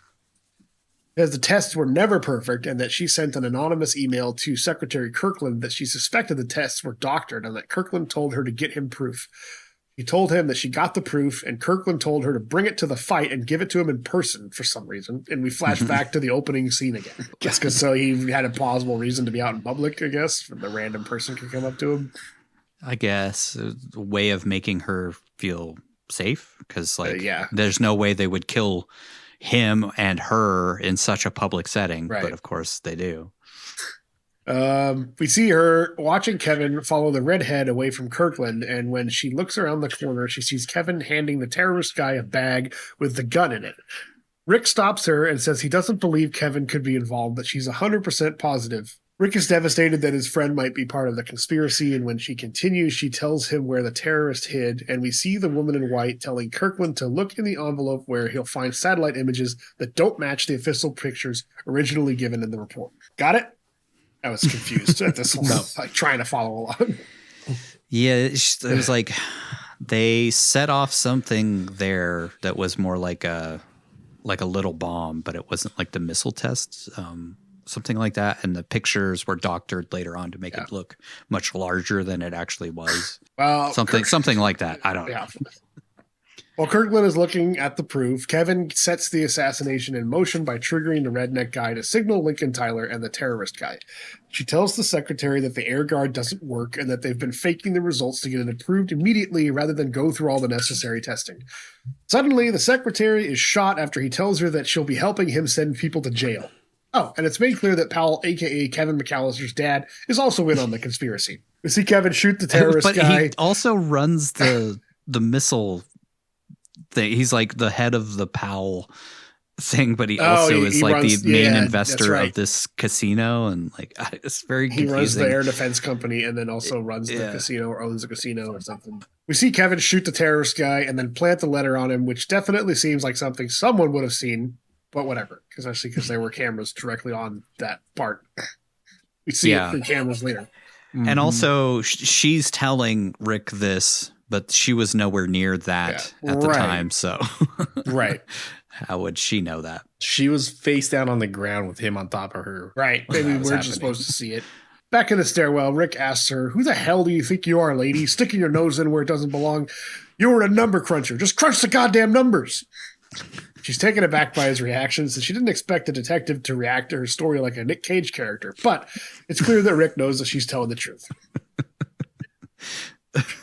Who the hell do you think you are, lady? What the fuck, dude? He's just mad that now he's... Yeah. It makes too much sense. He's got it. Somehow it makes sense, even though it doesn't, but whatever. Rick yells at her for being a goody two-shoes, and he says that they must have intercepted her email and were just waiting for her to show her face. He says they set her up and everything went to plan, except she also wasn't killed and was just shot in the arm. Now she and Rick are the only loose ends that need to be cleaned up for Kevin to get away with the whole plot. Rick freaks out when she says that she's sorry and screams that he didn't have to know that his friend was a murderer and that his world would have gone on perfectly the way he liked it, but now he knows too much and his life is in danger.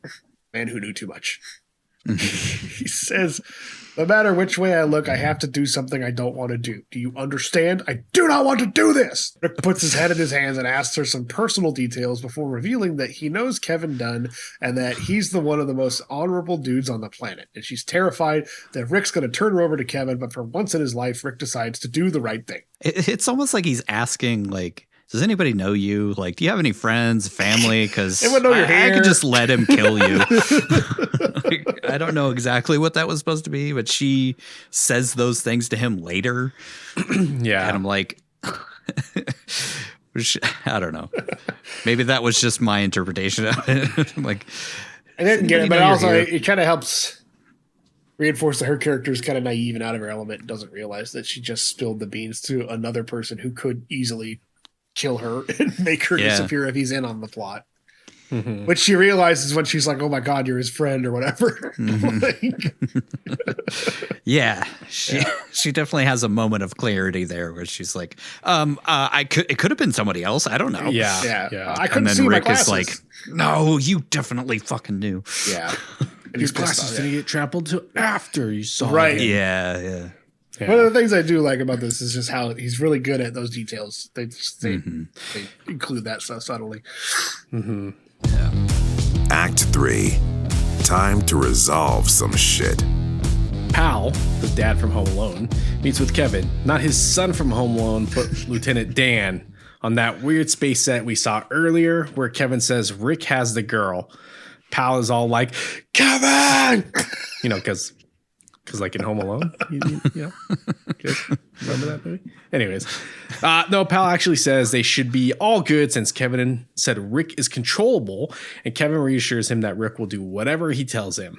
Kevin says Rick is only chasing down leads because he thinks it will make him mayor for whatever reason, and Pal is concerned that they have a loose end that Kevin won't shoot in the back. Kevin tells him not to worry because he shot Rick in the back many times, if you know what I mean. Back on the Jersey Shore. Back on the Jersey Shore.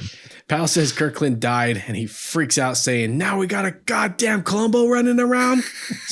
Wait, that's kind of a weird coincidence because our last movie actually featured Columbo hobbling around. for like 10 seconds. He wasn't running anywhere. No, he was not. I just missed him by seconds, didn't I? John Hurd does his best Nicolas Cage impression and delivers a crazy over-the-top performance, saying that this is not the plan he invested in. And the plan I bought, that prairie populist who is criminally dismantling the entire armed forces, goes down. The disloyal employee, she goes down with him. The fanatical terrorist, he takes the rap. The Air Guard missile contract is approved, and I get enough money to finish the goddamn millennium. It was a good plan. No humiliation, no scandal, no prison.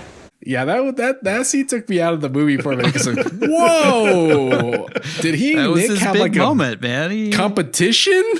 Are they trying to see who could out-cage them? Jesus. I feel like I've seen this guy in a lot of different things, but I only really remember him as the dad from Home Alone. It's weird. Yeah, I feel like he was a pretty big character actor for most of his career, but then I mean, Home Alone, those movies, especially for our generation, were so huge that that's where he cemented. I should probably mention that this guy is the one who plans to build a new casino or hotel on the side of the arena when it's demolished, but is also, like we talked about, in charge of the Air Guard program, which is still confusing as all hell. Yeah, I didn't even catch that part. Like, I didn't. The connection that Powell was the weapons manufacturer or whatever. Like, I thought he was a casino owner that they bought to have this whole thing take place at this arena for whatever reason. Yeah, it's like a Tony Stark archetype. Mm-hmm. I don't know, rich and just wants to build this casino at the same time. I don't know. This is his plan to get out of weapons manufacturing. I don't know. It's a confusing thing to throw in. Yeah. I guess you just had to like combine. It would have been cleaner if it was just he was the hotel owner and that Rick or Kevin had this plan that he would just be able to buy him in and have this happen at his hotel with some help with his Millennium Project or whatever. That's what I thought was happening. Yeah. Kevin reassures Pal he'll take care of it, since once the girl's gone, the only people who know about the plan will be him and two men he trusts. Pal's confused since there were four until Kevin blasted them, and Pal wants to know if he's on the acceptable losses list as well. Which he definitely is. Yeah. I do love the way he reacts to that. Like, am I on that list?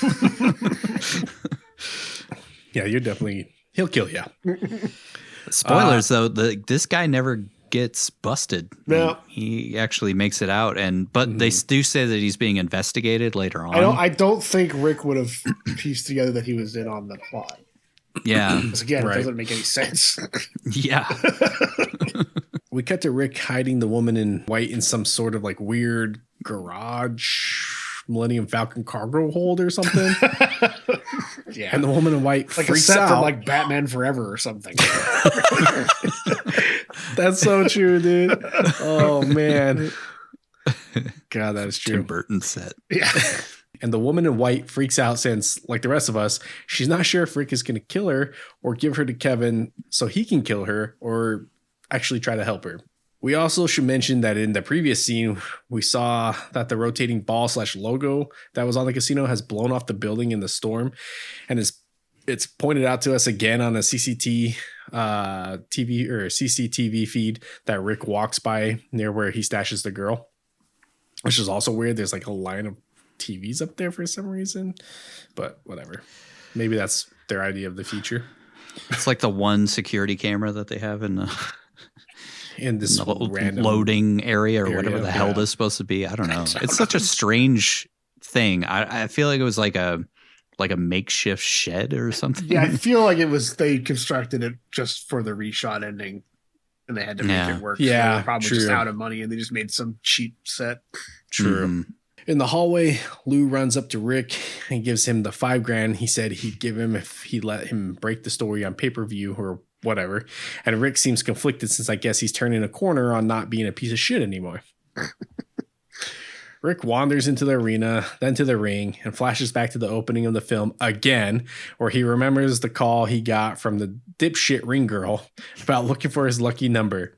He remembers seeing an indoor blimp of some sort with an eye on it. So he heads up to a control room where he finds out the blimp has a camera attached to it, and no one else knows about it besides the control room guy. Again, convenient. Like, this is a pay-per-view broadcast. Everybody would know about that fucking thing. Yeah. And it's like that part only exists so that he understands that, like in the script, that thing only happens just so this can happen. It seems the number 7 weird. Girl, which is like she's a ring girl. Why was she in the crowd to begin with and waving the ring? Why is she holding that goddamn number? Yeah. Right. Because even if you try to like rationalize it with that was Kevin's way of getting Rick's attention to make sure he didn't put himself in the line of sight to be fired. Yeah. She's still a loose end that never comes back into play other than this memory of her calling him. So I didn't even consider that. I don't think she was because I don't think Kevin never assumed that this would happen. Like he just thought he would go off, Rick would stay in his seat, they would open up a line of sight to the senator, and that would be it. Rick tells the guy to leave and reviews the recording from the blimp while Kevin watches from a distance, and Rick sees the woman was telling the truth. On the tape, we see Kevin standing behind the terrace waiting for him to shoot the secretary before he then shoots Benir. Dermot! Or whatever that guy's name is. Or was, I guess, because he's dead now. Rick sees that his golden boy and one time at summer camp lover is a no good murdering psycho. So he says, "Oh man, oh man." It reminded me of that. Oh God. Yeah. Oh man. Oh God. Oh man. Thought, oh man. Oh God. That's what he was going to say. And then that's what that clip was ripping off this movie. But instead it's just a weird Cage reaction. Oh man. Oh man. Yeah. It's just, I mean, I think it works well though. It just took me out just because I kept thinking of that. It's so subdued compared to how he reacts to like a bunch of other stuff in the movie though. That's why it was weird. Yeah. I think it was like his moment of realization of like, oh my God, I can't believe this dude that I know so well and love would be even capable of something like this. But it's done through, oh man. Oh man. He was just, he'd just been working with Travolta on Face Off, so that rubbed off on him. True. Oh my God. Oh my God. Oh God. Oh man. Jeez. I can't believe it's killer. It's Lieutenant Dan. Kevin enters the room and says they were specifically told they couldn't have a camera up there. And Rick turns around with a "how could you" look on his face. On the TV, we see Pal giving a heartfelt speech about Kirkland's death and what a hero he was before going on a tirade about not bowing down to the sticky/wet bandits. Wait, no, sorry. I think he says terrorist. And that the production of the Air Guard missile, just a great time to promote yourself, everybody knows it, will go ahead in accordance with the Secretary of Defense's wishes. I was like, wasn't that a top secret thing? It wasn't even actually like finished. That's what I would assume, is that it wasn't something that was in the media because it's a secret project. But but then you just announce it on pay-per-view. Look, dude, when you got your opportunity to shine, you take it. Rick asked Kevin why he decided to make him his stooge. He says, "I knew you could be bought if anything went wrong. No offense, pal, but I never thought you'd get as far as you did." Rick is devastated and says, "You underestimated me. I'm Pickle Rick." No, sorry. Couldn't help myself there. What he actually says is, "You're my best friend. You used me, made me a sucker, and that hurts me because I would have done anything for you. Anything." He didn't say the last part, but he did say he'd do anything for him, which is actually surprisingly Cage's best delivered line in this entire film. You're my best friend. You used me. Made me a sucker. And that hurts me. Because I would have done anything for you. Kevin asks where the girl is, and Rick says she was just trying to save lives like Kevin used to. Kevin shits on Rick for being a dirty cop and says he's been protecting the country and having to make tough decisions like choosing whether to let a whole ship sink or let 28 men drown on a ship he was on that was hit by a missile. Rick says he understands. He once had to watch as his entire crew was eaten by shitty CGI sharks. Kevin says the men who died deserved a decent air defense system, and the air guard is the key, but due to a few glitches and budget cuts, Kirkland was going to shut it down, and Kevin wouldn't let that happen. Kevin says they need the air guard, but the girl is in the way, and he asks Rick how much he wants to turn her over. Kevin asks, how much is it going to take for you to look the other way, the way you have your whole life? 300 grand? 500? 750? $1 million? It's clear that Rick is giving it some serious thought, and he lights a cigarette while his hands shake like crazy. Just imagine if he took the money. We just get to see her get capped in the next scene. We cut to Rick on a beach somewhere getting a knobber from the ring girl with the head for no one. Awesome. That's a great way to finish out the movie. So what were you trying to tell us with this film? Yeah, money buys happiness. That would be the Paul Schrader script. Paul Schrader ending. Just cuts to a fucking TV screen with static and a 9 Inch Nails score. Pay-per-view guy cutting it down. Rick spots the bloody $100 bill he took off Cyrus earlier in the film, which is now on the floor of the control room for some reason. I don't know. I think he was paying back I got it. pay-per-view guy. Yeah, right. Pay-per-view guy gave him that money to put on. It's the reminder of blood money he soaked his life in, I guess, and this is the moment where he leaves that behind. Mm-hmm. But how did it end up on the floor? Yeah, I was confused too. Room? Like, I get the symbolism of it, I think, but like, how is it up there? Yeah. I mean, it's the most obvious symbolism possible in that moment. I guess I feel like that's this whole movie in a nutshell. It's like there's symbolism in it, but it's like, why? Like, it doesn't make it. Yeah, I've heard De Palma. I haven't watched a lot of De Palma movies, but I've heard that one of his criticisms is style over substance. And I feel like this movie is I would agree with that. Much that. I think that's a fair criticism of him. Yeah. Rick says, "I never killed nobody," to which Kevin says he won't have to since he'll do it. Kevin erases the evidence from the blimp cam while Rick continues to think. Eventually, Rick says, "I mean, that's a shitload of money, but I can't do it." And he tries to stop Kevin from erasing the footage.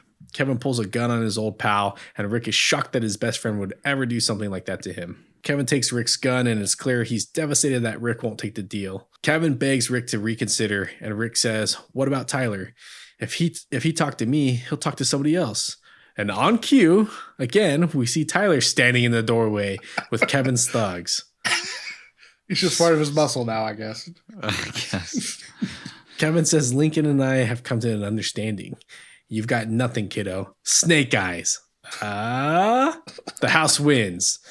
Kevin again asks where the girl is, and Rick says, "Fuck you." It's pretty metal. I like that part.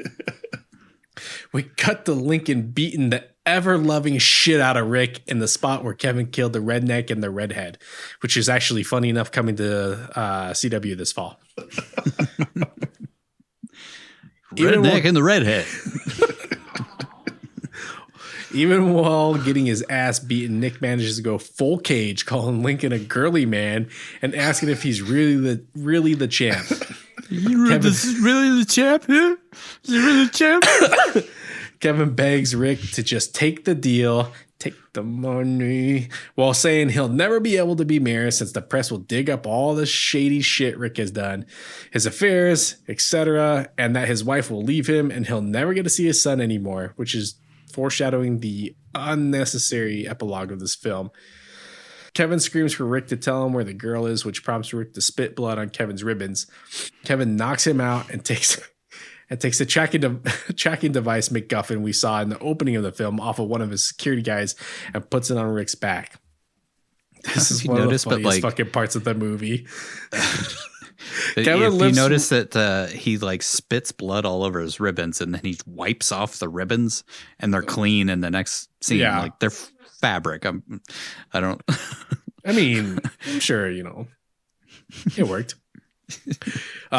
Next, Kevin lifts Ricky's head while saying, if it was anybody but me, you'd be dead. Well, Rick looks like he looked at the wall at the end of Vampire's Kiss. It was the most jarring thing when he pulls his fucking his head up by the hair, and he's just like, he's supposed to be unconscious. It just reminds me of like when I grab my dog by her scruff and yank it back and her face gets all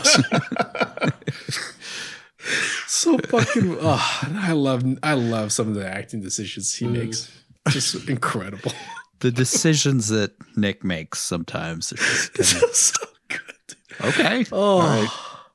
Oh God! I had to pause the movie because I started laughing so hard I was almost puking. Kevin and his crew leave Rick on a pile of something while saying they'll be back in half an hour.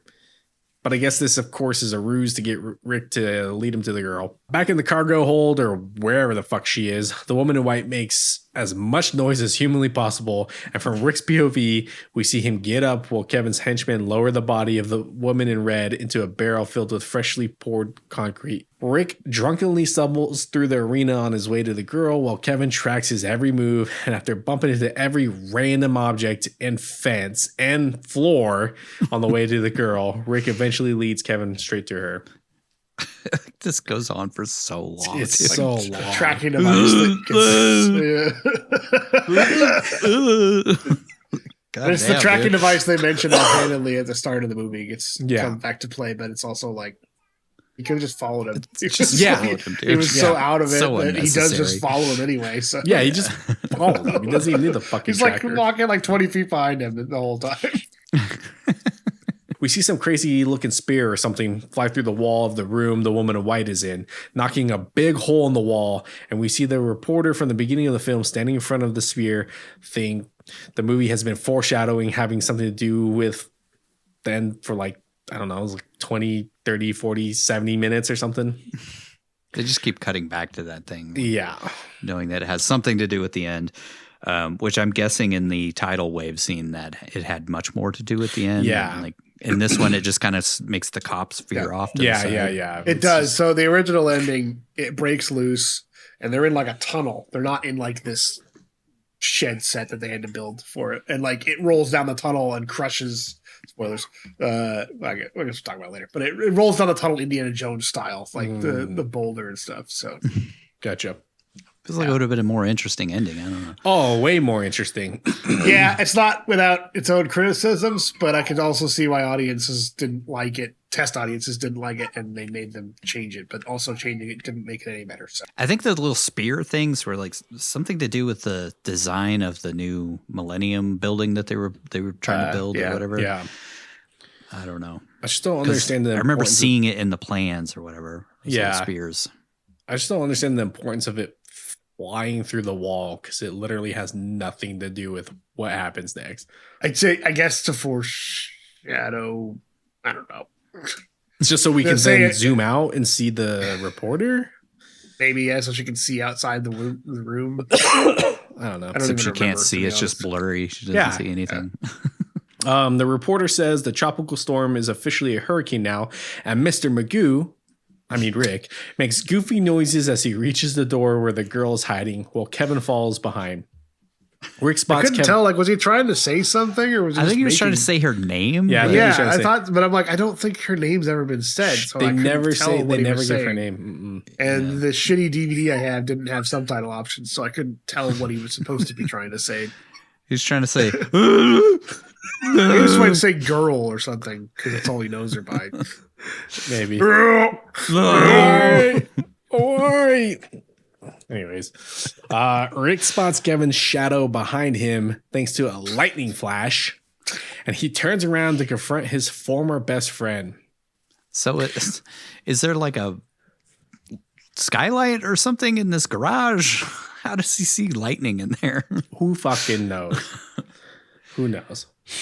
We can barely hear Kevin over the loud as hell score as he tells Rick to tell the girl to come out, but Rick refuses.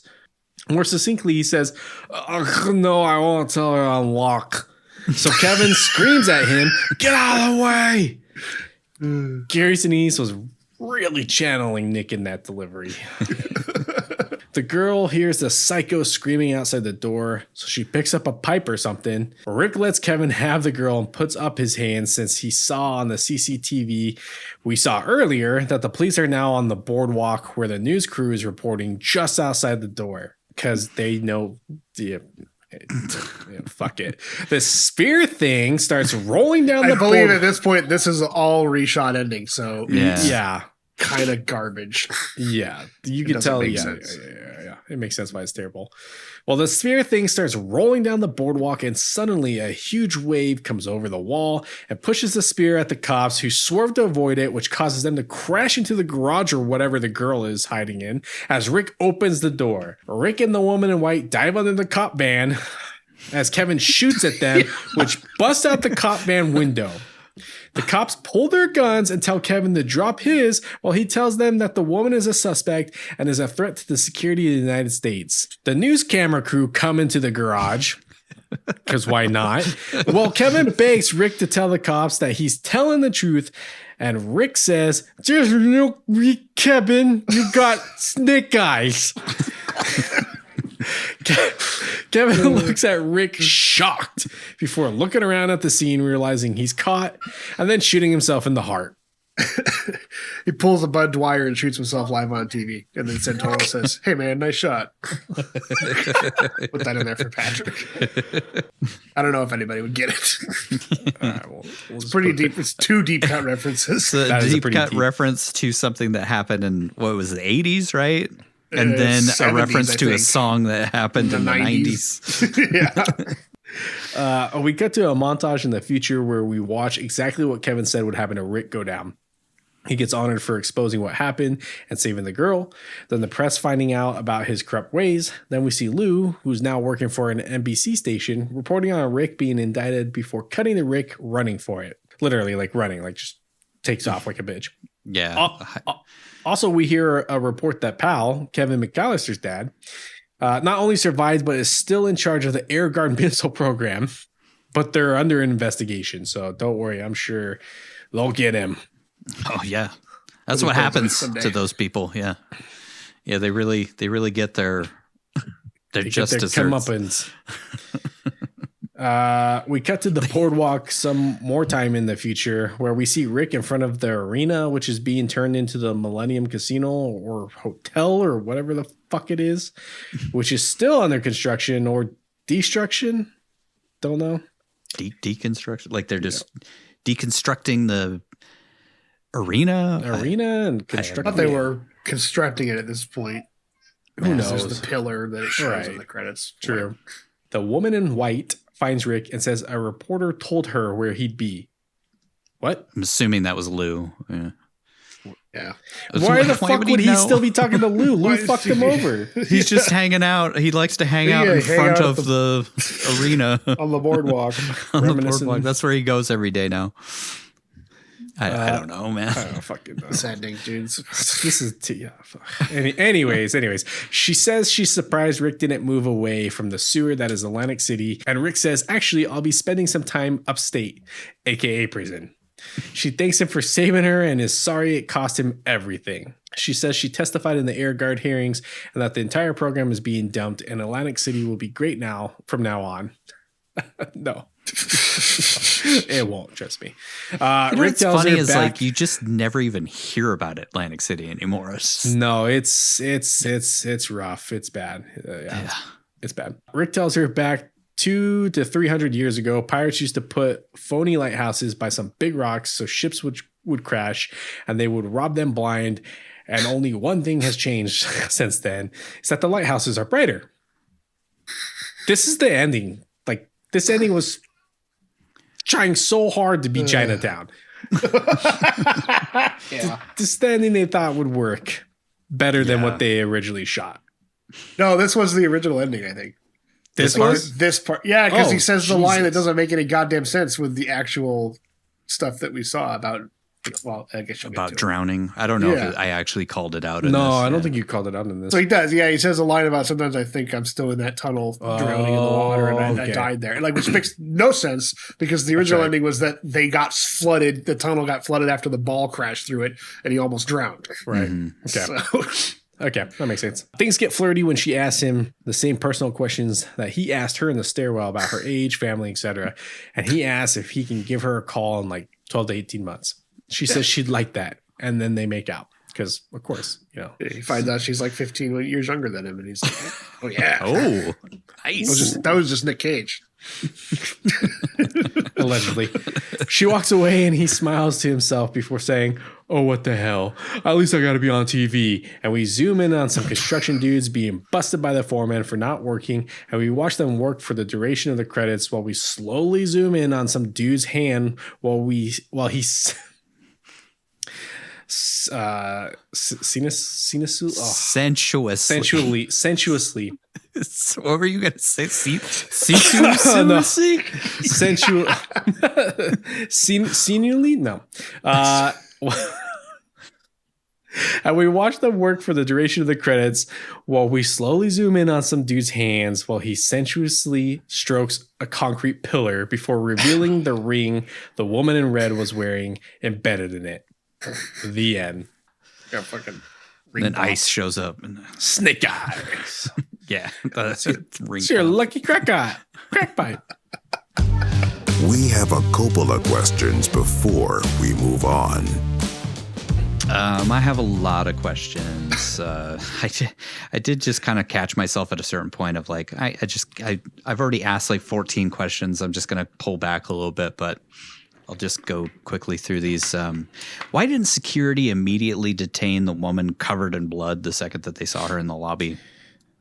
I mean, not even security, but like the police. Yeah, they were all over the place. Yeah, they even show that somebody recognizes her. Like, watch that scene when she tries to leave. There's like a guy at the door who sees her and then gets the attention of some other guy next to him and points at her because she's covered in blood. And then she goes in the bathroom and that's it.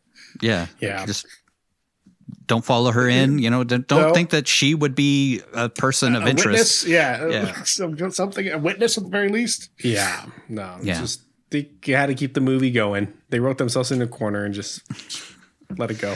There's a lot of that where it's just kind of like, well, just forget that happened. Yeah. Just move on. It's fine. Which I think is like my main criticism of this movie is just kind of like, what the fuck, dude? There's so many loose ends. There's so many plot holes. There's so many things that are just like, well, wouldn't this happen if that happened? I don't know. This is more just me. Do you think they ever had a rematch of the fight? Lincoln Tyler ever got his rematch? Yeah, I mean, well, that's one of my questions sort of related is like, did it ever get out that Lincoln Tyler threw the fight? Because it was obviously on camera. It would have been seen at some point. Yeah. That he threw the fight and then what? Just his career's over, I guess. He gets arrested for gambling, fixing a match and whatnot. He gets Pete Rose. Like Kevin's not around Kevin's not around to like protect him anymore. So yeah, is he still like in part of this conspiracy? Like, cause obviously Rick knows. So did he turn, I mean, I would assume, I guess Lincoln would be arrested because Rick would have turned on him for sure. Right. Unless he gave him that 10,500. Yeah, maybe. Yeah. Plausible, just said Kevin beat him up. Yeah. Something turned his brain into mincemeat. Yeah. Completely incoherent towards the end of the movie. Why didn't he just why didn't one of his thugs beat him up? Why do you have to get the heavyweight champion of the world to fucking beat him up, dude? Seems like an unnecessary loose end of let's bring him in to beat the shit out of this guy at the end of the movie. I guess it's also to control Tyler some more because it's like, I made you do this, so now I can rat you out about doing that. Now you're involved in this. Yeah. You better do what we say. I guess so, yeah. Why didn't Rick or Kevin look for the woman in white or any of the other people they were looking for in the crowd that actually witnessed the murder? They never even bring up those people ever again. They just move on. I mean, all those people We're like, hey. Like they know the woman in white's directly involved because she was there when it happened, but there was a bunch of people that were there when it happened that would all have details that need to be shared. Exactly. Like there's so many things of like, I mean, anybody sitting next to where that terrorist guy broke out the window would have heard that glass breaking. I mean, maybe it's plausible that the noise was so loud in the arena that they wouldn't hear that, but we hear it. Wouldn't. Yeah. And we see, glass shards falling on the ground. And we see Kevin planting the letter on the killer. And so somebody else may have seen it, but it also could have they would not have known when he was. So maybe it's not reported. Or Kevin just running interference and making sure that those people don't talk or something by confounding the investigation and saying like, oh yeah, we got statements from these people when they didn't actually get them. I don't know. Maybe. To try and keep people from getting onto it. I mean, that was my next question was like, wouldn't somebody see him planting the letter in full view of the crowd? Like, everybody would be looking in that direction. That's where the shooting happened. I guess you could argue that in a chaotic situation like that, people aren't the best witnesses because everything's so chaotic and fear and adrenaline's running through them. So maybe somebody could have seen it, but could assume that he had found it on him already and then was putting it back, not to, to tamper with anything. I don't know. That one's the least egregious thing in this whole fucking movie. Yeah. Why would Rick be looking for the woman in white in the casino rather than in the arena? Like, why would he assume that she went over to the casino? Because the casino is still open for some reason, which is my big question. Yeah, I was confused about that. They lock down. They try to, they say they're rounding everybody up to get statements from 14,000 people, but they just let them wander into the casino and carry on as normal. Nobody in the casino is investigated or anything like that. Mm-hmm.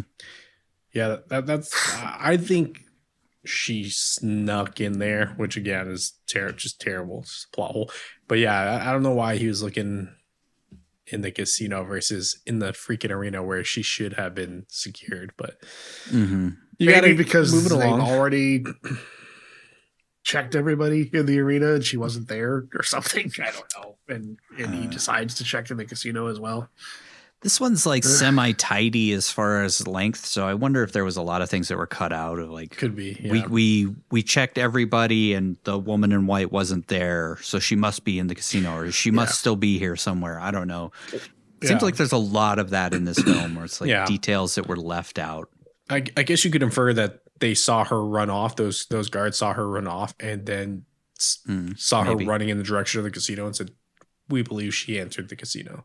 Which again, why weren't those doors locked? Like why weren't you're trapping everybody in the arena, but you're just gonna let them walk in the casino where they can then theoretically just fucking walk out the front door? Yeah. I think I said it before, but this is very like old style Hollywood murder mystery, like in a murder in a mansion type of thing, where this type of a story would work well with a cast of maybe a dozen people. Yeah. And not thousands of witnesses in a giant public place with a lot of technology. So it kind of falls apart when you translate it into that, try to modernize it. Yeah. Yep. The Murder on the Orient Express style writing, but in an arena.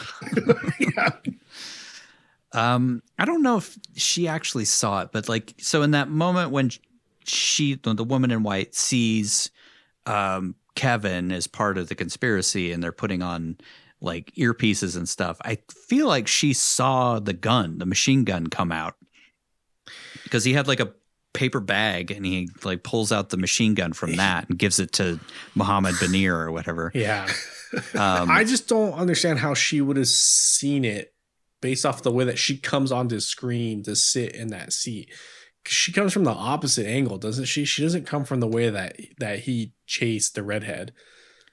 And like it would be directly. I mean, I guess she could come, but if she's coming this way, how the fuck? I don't know. And she was like up against the wall on the opposite side of where the terrorist shot from.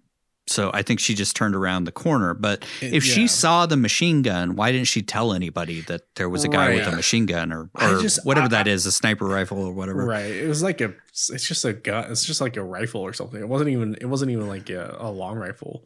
I don't know. I still don't think she would have seen it. I don't know. Who fucking knows? I'd have to go back and rewatch that. I'd be interested to see when I'm doing the screenshots what I take away from it, because I don't remember. I just don't. It was almost like she was. I don't know. I don't understand how it would work with the timing of everything, because that's a very tight. I mean, it's that 12 minutes. It's not. There's no time. There's no time lapse. And I mean, you follow. It's all real time. So I just don't understand how the fuck that would work, because it's not exactly the quickest little jaunt over. She had to walk to the ring, around the ring to the defense secretary, sit down, have a conversation with him, and then get shot. Yeah. I don't know. Yeah. Seconds after seeing seeing Kevin with the terrorist guy. When Rick asked the woman in white about her family, age, etc., do you think that he was trying to see if anyone would miss her if she was killed? Yeah. Like, was he actually debating on handing her over to Kevin? I think so, yeah. Or he was trying to humanize her so that he wouldn't, he could have some attachment to her to not hand her over, I guess.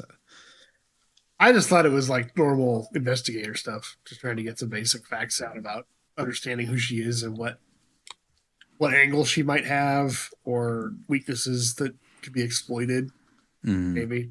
Because, I mean, I guess we take it to the fact that Rick is grappling with doing heinous stuff, but it feels like he's never actually going to step over to the point of killing somebody or letting somebody be killed. It feels like when that happens, he makes the clear choice not to do that. I felt like it was just normal investigator questions, but I guess it could add a darker angle to the character if that was. Yeah, if he was literally debating.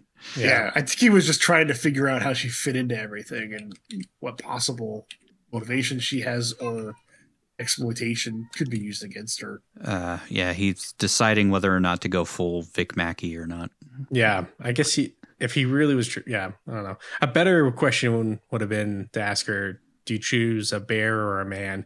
And that, could have been the deciding factor. He'd be like, I wore a bear costume once. I punched out a few women. Beat up a few women. Don't hold that against me. How did the casino guy, Powell, become a part of the murder plot with a bunch of Navy guys? I mean, I guess he's part of the Air Guard. He owns the company the manufacturing the Air Guard missiles. Yeah. That's how. He's got defense contracts. So it's in his best interest that they take the deal, I guess. Which I didn't even get that angle when I watched it. Like I said, to me, it just felt like they found some guy who was trying to build a hotel and they bribed him to let this happen so that they could give him money for his expansion of the hotel. Yeah, it's very convoluted. Yeah. Confusing. For no good reason, really. I don't know.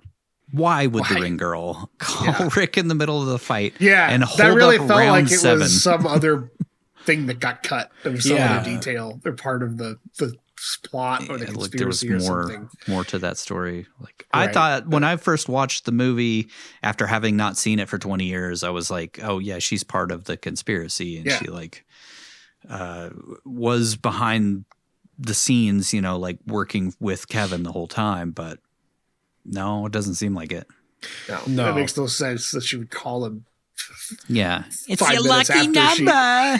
5 minutes after she just got his number in the middle of the fight that they're all trying to watch. Yeah. And it's and it doesn't even come back into play later. No, because it's they're trying to imply that she's drawn his attention to where the shooter is, but it doesn't even fucking matter because 2 seconds later, the Secretary of Defense gets shot, and then the woman in white gets shot, and it's Kevin that tells him, well, this is where the shooter was and all that stuff. The only other thing I think is going back to the biblical aspect of the story, of the original story, is it's God's intervention, God intervening to protect, again, even though it doesn't make sense because he's not in the line of sight of the shooter. I mean, he's not in the path of the shooter. He doesn't need to be cleared out of it. It's God's intervention to make sure he doesn't end up taking a bullet. I don't fucking know. Or to maybe like snap him into like, okay, you need to be focused. Like you need to be aware of what's going on around you instead of running up to the ring going, "You the man, you the man." Wow. Yeah, I mean, we know retroactively that it only serves the plot to make sure that he sees the eye in the sky. Yeah. I guess that's true. That it does come back to then. Okay, it does relate to the blimp thing. That's right. But it doesn't make sense outside of that. Like aside from just serving a plot purpose, they could have had any number of other reasons why he looks up there and notices that that aren't tied to something. It's a little bit nonsense. Total nonsense, dude. And also, how the fuck does that camera then look down into that corridor? Because it's literally right above next to it. Yeah. It's like over to the side. Yeah. Why would it be pointed down the stairwell? Right. Instead of like towards the ring. It should have been behind him, which would have been even more, which would have been better and more symbolic. So I have God watching the sins happen before him. Yeah. I don't know. Or maybe like instead of having the ring girl be the reason he looks that direction, he's noticing the blimp moving. Like, yeah. Why is there an indoor blimp in this? Right. I don't know. And just have it pass right over, where the shooting happens so that we can understand that's how it will capture that angle. Yeah. And at the time, he didn't notice it because he didn't know to look in that direction for anything suspicious. Right. From the door. Yeah, it's a weird thing, that whole this whole bit. I thought it was like somebody else involved in the conspiracy was like trying to get him to look there so that he wouldn't get shot. Yeah. Like maybe Kevin. Yeah, it's because it's so nonsense that it's like, well, it has to be somebody involved in the conspiracy. Specifically calling him to draw his attention to something. Mm-hmm. But it turns out it's not. No, it's just a chick in the crowd. Trying to, neglecting her job to call this guy. Like, from the stands. Like, wouldn't she be ringside? She would be ringside. Why are you in the stands? Why would the ring girl be up in the fucking stands with the sign? With her sign. She just sits in her chair until it gets to round 7. I really hope he didn't fucking recommend her to the casino because, gosh, she'd be terrible.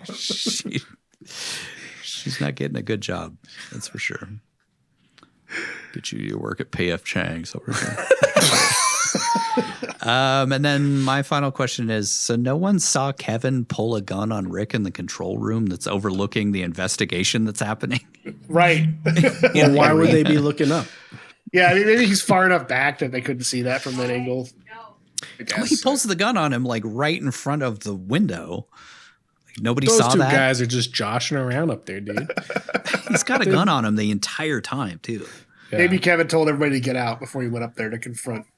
Maybe. Even though he's not doing the investigation anymore, it's the FBI doing it now. They make a point to mention the FBI showing up, right? Yeah. Yeah.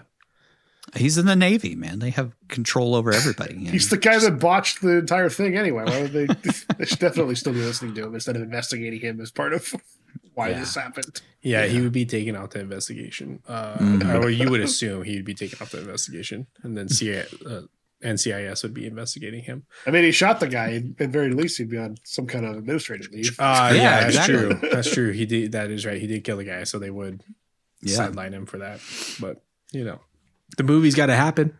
Yeah. I hate it's like that's always like the worst answer to any of our questions is so the movie can happen. Yeah, because that's what happens. Like that's why it was in the script. It wasn't anything beyond that. So right. It kind of points out weaknesses. In totally. No, that's what I'm saying is like anytime we answer a question with so the movie can happen, it's a sign that the script was weak and was not thought out very well. Yeah. And to be fair, I don't think this movie was supposed to be broken down and analyzed. Well, then why did you make it, Brian De Palma? Why? The money? Yeah, I guess. He needed some refreshments. Allegedly. It's time for the trackers. That leads us over to the Cage Curse Tracker. I thought this was a PG-13 movie because of how little swearing there was in it. I mean, there was a decent amount. There was a total of 23 curses, but there's really only one fuck, which he gives in the camera room when he says "fuck you." So I thought that was the one fuck that a PG-13 movie got, but I guess because of the violence and the blood, it had been bumped up to an R. But aside from that fuck, we got 4 L's, 1 goddamn, 7 shits, 3 ass, 1 bullshit, 1 bitch, 3 Jesus or Christ, 2 gods, and again the 1 fuck that I already mentioned. So 23 total for this one puts us at 849 total for the running tally. It's pretty high. I didn't expect it to be that high, 23. Yeah. Because remember, we talked about how they actually were pivoting and going to try and make it into a PG-13 film. Yeah, I think, honestly, in today's world, it would have been a PG-13, I think. Probably, yeah. There's not a lot of blood. There's just a realistic amount, but you can have blood and stuff now in PG-13 things. It's funny to think of like trying to get teenagers to come out to this movie. Right.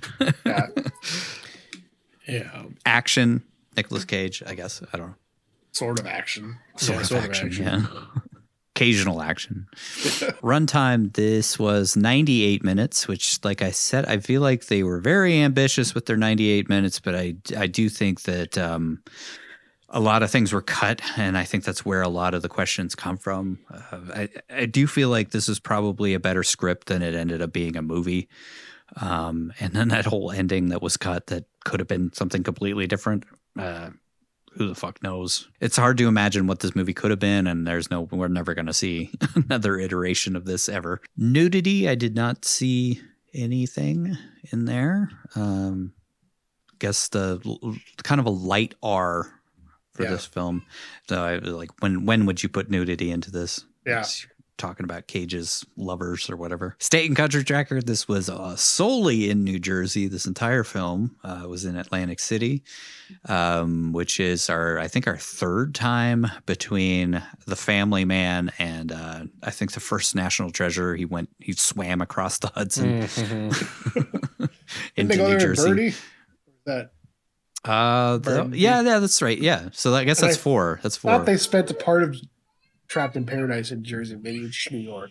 No, I think they went New York to Pennsylvania. Yeah. Okay, yeah. They might have driven through New Jersey to get to Pennsylvania, but they never showed that. Yeah, they never called out. Budget versus gross, this had a $73 million budget, but it made $103.9 million. That brings our grand total up to $2.185.6 billion on the total budget across our who even knows how many Cage movies at this point.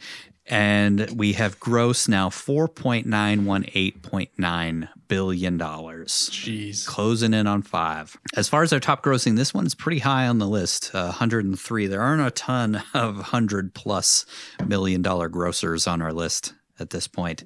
And that is kind of surprising if you think about the success of Nick Cage. Yeah. That we've only had like 15 films that have made over 100 million. Yeah. Ratings, this was an R rated. Like we said, it ended up getting an R because of the violence towards the end of the film. But I really feel like it could have been a PG-13 film. It's really riding the line between the two. And that leads us over to the Nicolas Cage kill tracker. Again, super easy for me in this film. He didn't kill anybody, sadly. So we're still sitting at 267 for kills. And he survived, as far as we know. I mean, things could have changed in prison. You know, he could have got shanked, but, you know. So he gets sent to Erewhon prison then.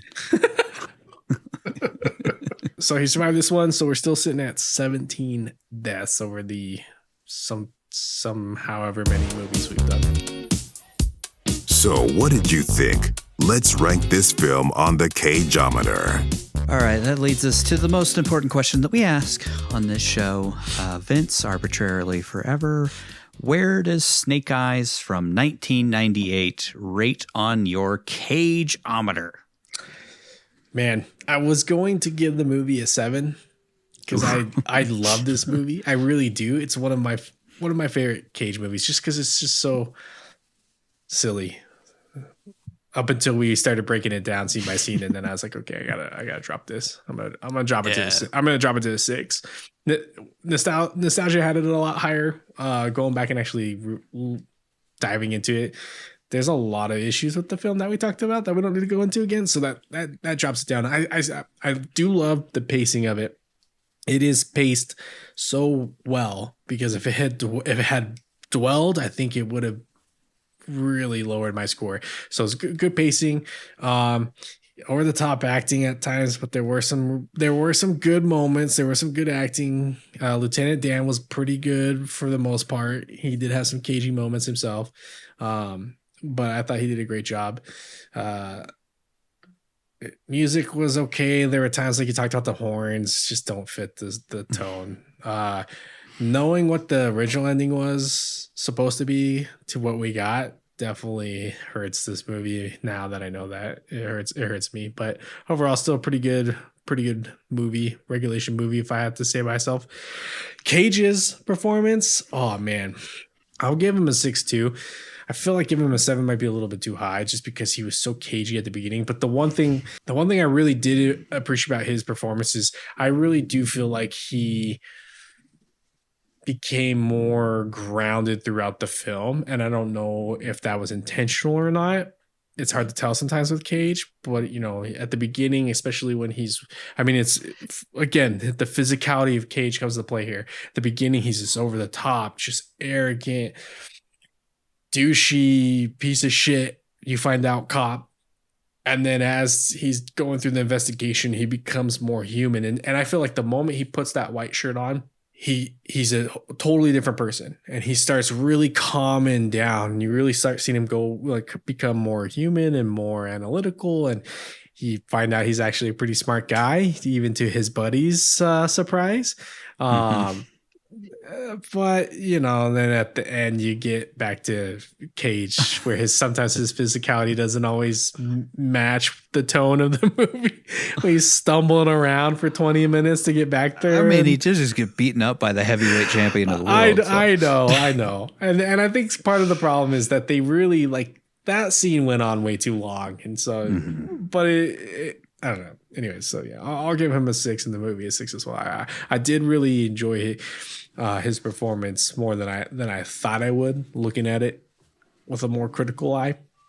Both could have been 100 times better, but I don't want to beat it up too hard. Unlike Outcast, that movie's a piece of shit. But so 6s across the board. All right, Nigel, where does Snake Eyes rate on your Cageometer? I've never seen this before, but I echo a lot. I went through the same process that Vince mentioned. Like, he's seen this, he likes this one a lot. I liked this a lot as I was watching it. I felt that it was pretty sharp. I was kind of not understanding why I hadn't heard much about this one until the end. They started to derail, and I'm like, okay, I get why this is not spoken very highly of in critical or audience circles. But I think some people like it, and I think it's a little bit underrated. I guess considering I also have not watched a lot of De Palma movies, and I can see how, if you are used to the pedigree of a lot of his other the other stuff he's done, like Untouchables and Scarface, and I'm trying to remember, there are other good movies in there, that this is a little bit of a disappointment. So I suppose they can't all be ringers. I think it was Carlito's Way was the movie he did right before this, and that one was really critically acclaimed. So to go from Carlito's Way to this, I feel like that's why.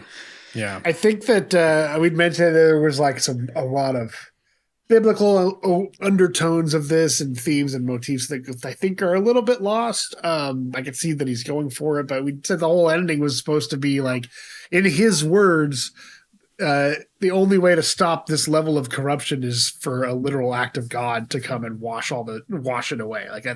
That's in his mind. That's what we were dealing with, is a conspiracy and corruption this deep. Even a single person can't stop it, and so God has to come and do it. But based on what we saw, I don't think that's as present in the movie, and I think it probably wasn't present in the test screenings version with the original ending of the tidal wave knocking the globe in, and then it rolls through and it kills Kevin, it crushes him Indiana Jones style, while Rick and the girl in white kind of shove off to the side as it passes over him, and then they almost drown as the tunnel fills with water, which is supposed to be washing away all of his sins, for it.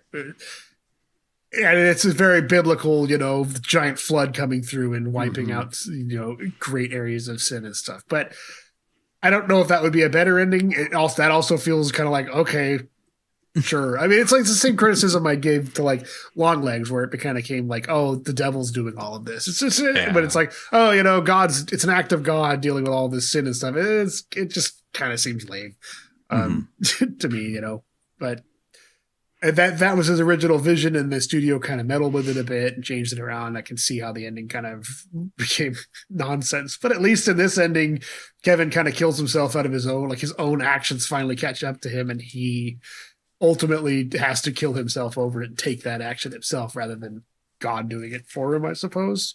Yeah. Maybe there's a little bit more of a lesson there too, but yeah, I don't know. Pacing wise, I think, like I said, it was great. I was really engaged the whole time I was watching it. I really loved the single, everybody praises the 12-minute single opening shot, which I think is very valid. Took a lot of technical skill to pull that off, especially with the amount of extras that are doing stuff and the choreography of everything that's going on in it, and the steady cam and all the blocking and all of that stuff. Yeah. Very impressive for that. But yeah, I think I'll give this one a 6. I was leaning towards 7, but again, the more you analyze it, the more holes you find in it, and it just kind of brings it down ultimately over it. So I think a 6 is where I'll land on it. It's solid. It's good. I recommend watching it, but it's not kind of just a lot of little things keeping it from getting into that great status, I guess. Cage, I'll be a little bit more, what's the opposite of critical? Praising, I guess. I think it's a 7 to me, because I felt like, aside from his over-the-topness in the intro, which again I think was supposed to be showing that this is him on his day off. This is just who he is. He's the hustler. He's the big, larger-than-life guy who's like knows everybody and is always wheeling and dealing and making moves. And he's a little corrupt, but as we find out, he's got a heart of gold. But as the movie went on and he dialed in and actually had to go to work, I really felt like his performance was believable as a guy who knew his shit, was very detail oriented, and was a really good investigator. And he definitely sold, I think, the moral quandary that he ends up in. You can tell how conflicted he is and upset about it. And just in most of the other moments in the movie, I felt like he was pretty convincing as the character of Rick Santoro, as a good guy with a heart of gold, with some skill, who maybe falls victim to some vices, and I mean everybody does. That's the point of the deadly sins being warnings to everybody. But when he ultimately makes that choice to not take it to the level of corruption that Kevin has fallen into, it's definitely understandable and believable, and I think he did good.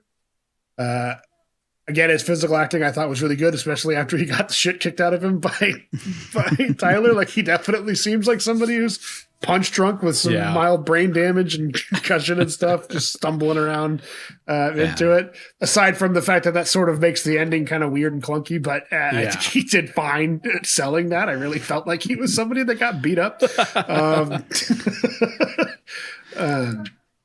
So yeah, even in that, I think he did a pretty good job with it. So this must have definitely, that single take must have been very challenging to try and pull off. And I think it's a bit over the top, but I'll give him a little bit of leeway with it, because of how challenging that must have been to try and, I can't even imagine, like, I'm not being an actor at all, but just to have to, I don't know how much of that was improv, how much was rehearsed, but he at least had to know the blocking and where he had to be and get everything timed down to, the second on how all of that plays out. And he just switches from one thing to the next so much throughout that entire opening. It's like, it's pretty impressive that he pulled that off.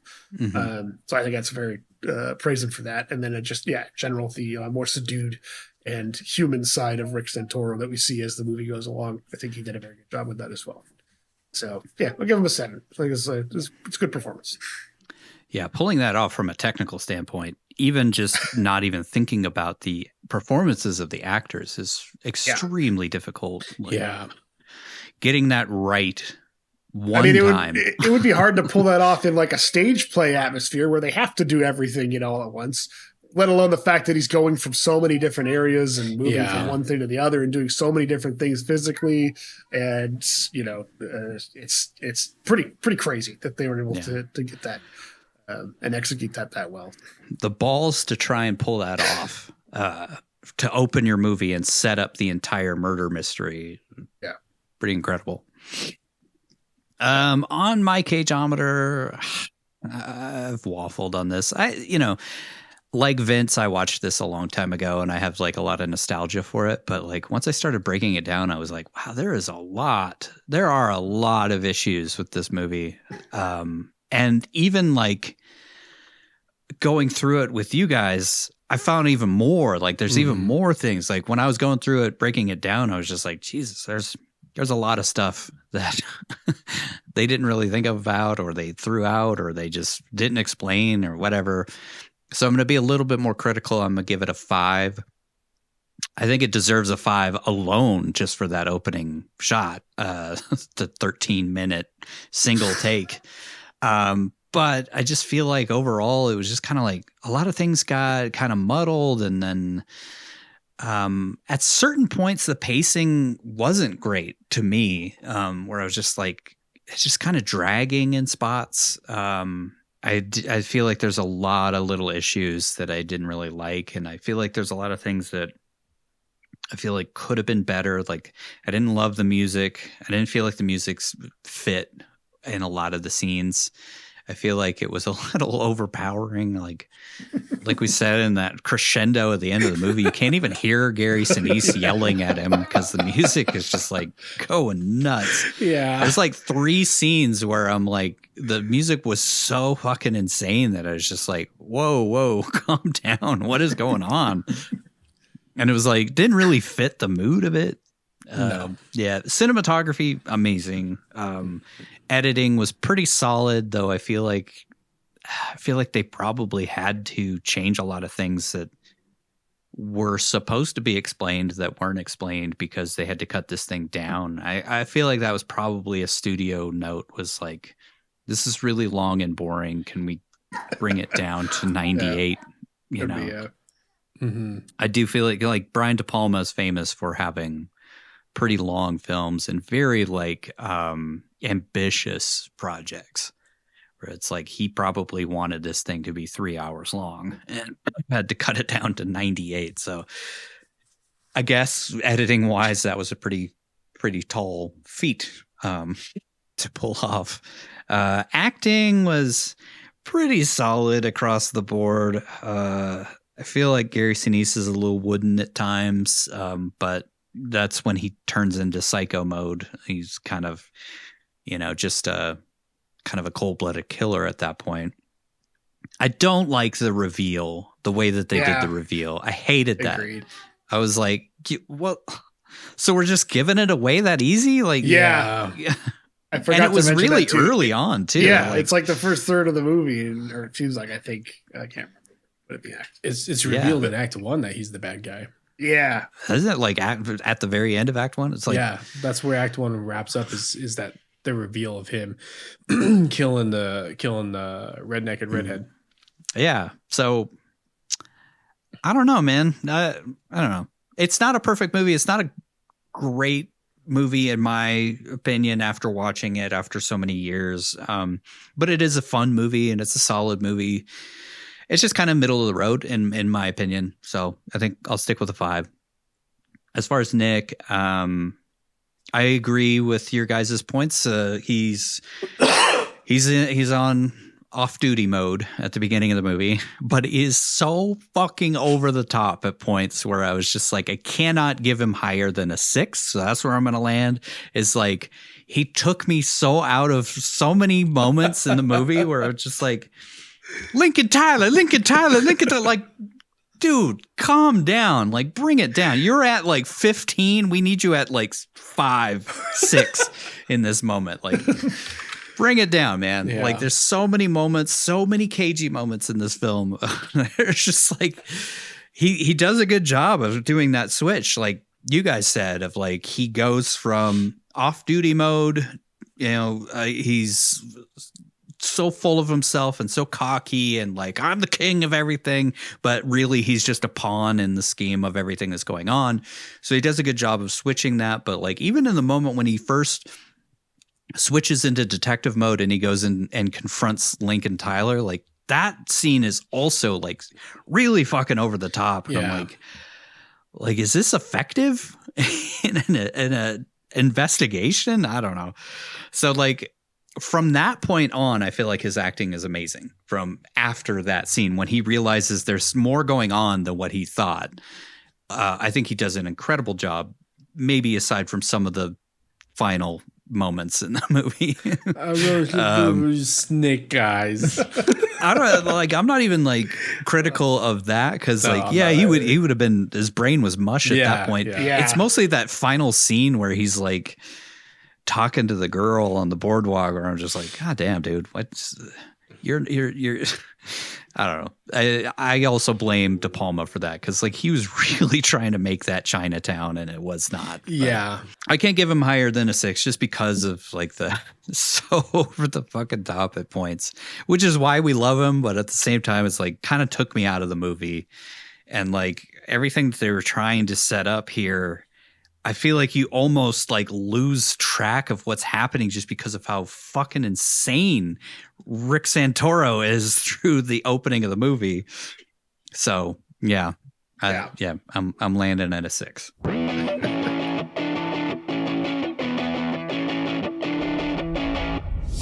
Here it is, the moment you've all been waiting for.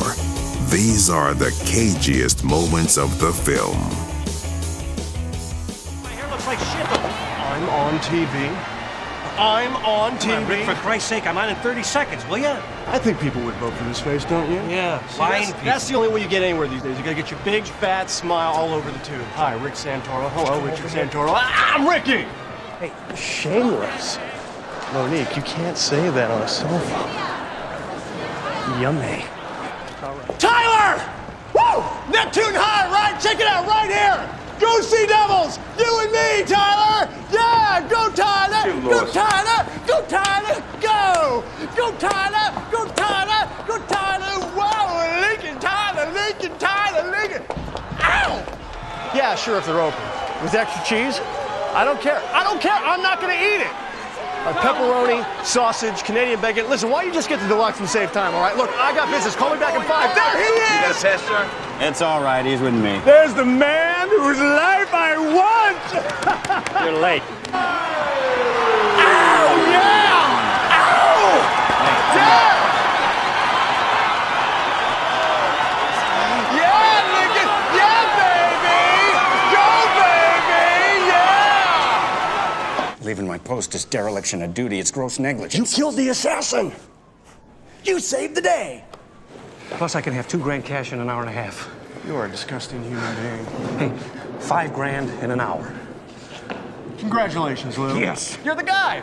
Hook up out in the hallway. I don't want to see one TV camera inside. Right. Soul Arena's a crime scene. The man headbutted me, and I don't remember anything after that. Oh, excuse me, Lincoln. Would you drink a glass of water or something? You're lying so much, your mouth dried up in you, and you're making that funny, that smacking sound. Let me remind you who you're talking. Do you know who you reminded me of out there? Sonny Liston! Remember in '65 they said, hey, Sonny, don't take any chances. Ali almost killed you the first time. Take the payday. First punch, you go down. Flop! Splat! That's you! Detective, That's you! either arrest him or I'm going to ask you to leave. What would I arrest him for? Oh, Kevin, this might not make you feel better, but don't you see? That's what she was there for. That was the plan. To give you a boner. And you got one. Congratulations, you're human. Look, I'm sorry if I... Who gives a shit if you're sorry? What are you mad at me for? Because I didn't have to know! You decided to have this problem, not me! My world would have gone on turning just fine, but now either way I look, I have to do something I don't want to do. Do you understand what I'm saying? I do not want to do this! This on, Plush. Come on, girly man, show me what you got. Champ. This is champ. Look, why don't you just shut up, man? This will go a lot easier.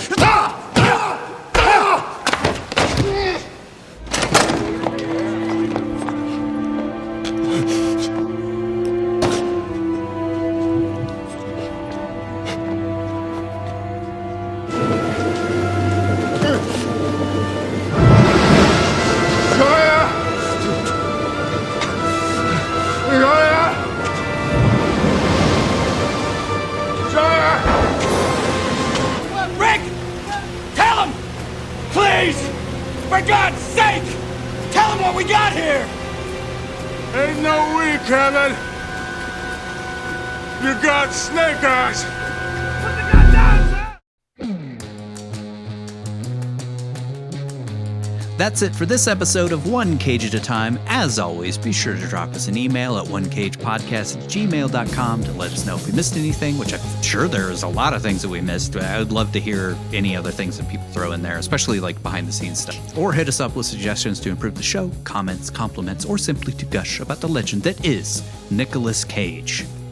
In our next episode, we'll be tackling my personal favorite of Nick Cage genres, which is the independent mid-2010s dumpster fire genre. We'll be watching a film from 2018 that I'm pretty sure that we're the only ones on Earth who've ever actually seen, called Between Worlds. Nick gives one of the worst performances of his career while playing a down-on-his-luck truck driver who meets a woman who can inexplicably communicate with the dead when she gets choked. And she inadvertently brings Nick's dead wife back from the grave while trying to save her teenage daughter's life. It is an absolute shit show of a film, but features some incredibly cagey moments. I think it's going to be a lot of fun to talk about just because it's fucking terrible. And she's like, the director is also trying to do like a David Lynch thing throughout. Like it almost feels like a parody of Twin Peaks or some shit. It's just fucking bad,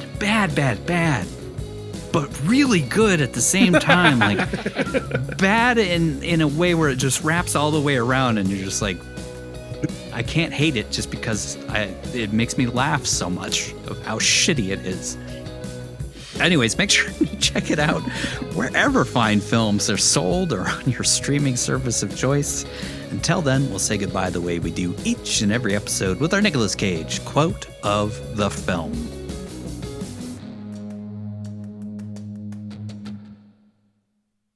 Someday if I manage to get my face on TV a few times, maybe I'll run from there or something, but that's as far as I want to go. Because I was made for this sewer, baby, and I am the king! Thanks for listening to One Cage at a Time. Visit us online at onecageatatime.com or follow us on the social media platform of your choice for more Nicolas Cage goodness. Don't forget to like and subscribe to our YouTube channel. And if you really like the show, become a member of our Patreon where you can download unedited and ad-free episodes, as well as listen to our follow-up show, Back Into the Cage, where we re-examine each movie to discuss what we missed the first time around, answer listener questions, and wax poetic about the man, the myth, the legend that is Nicolas Cage.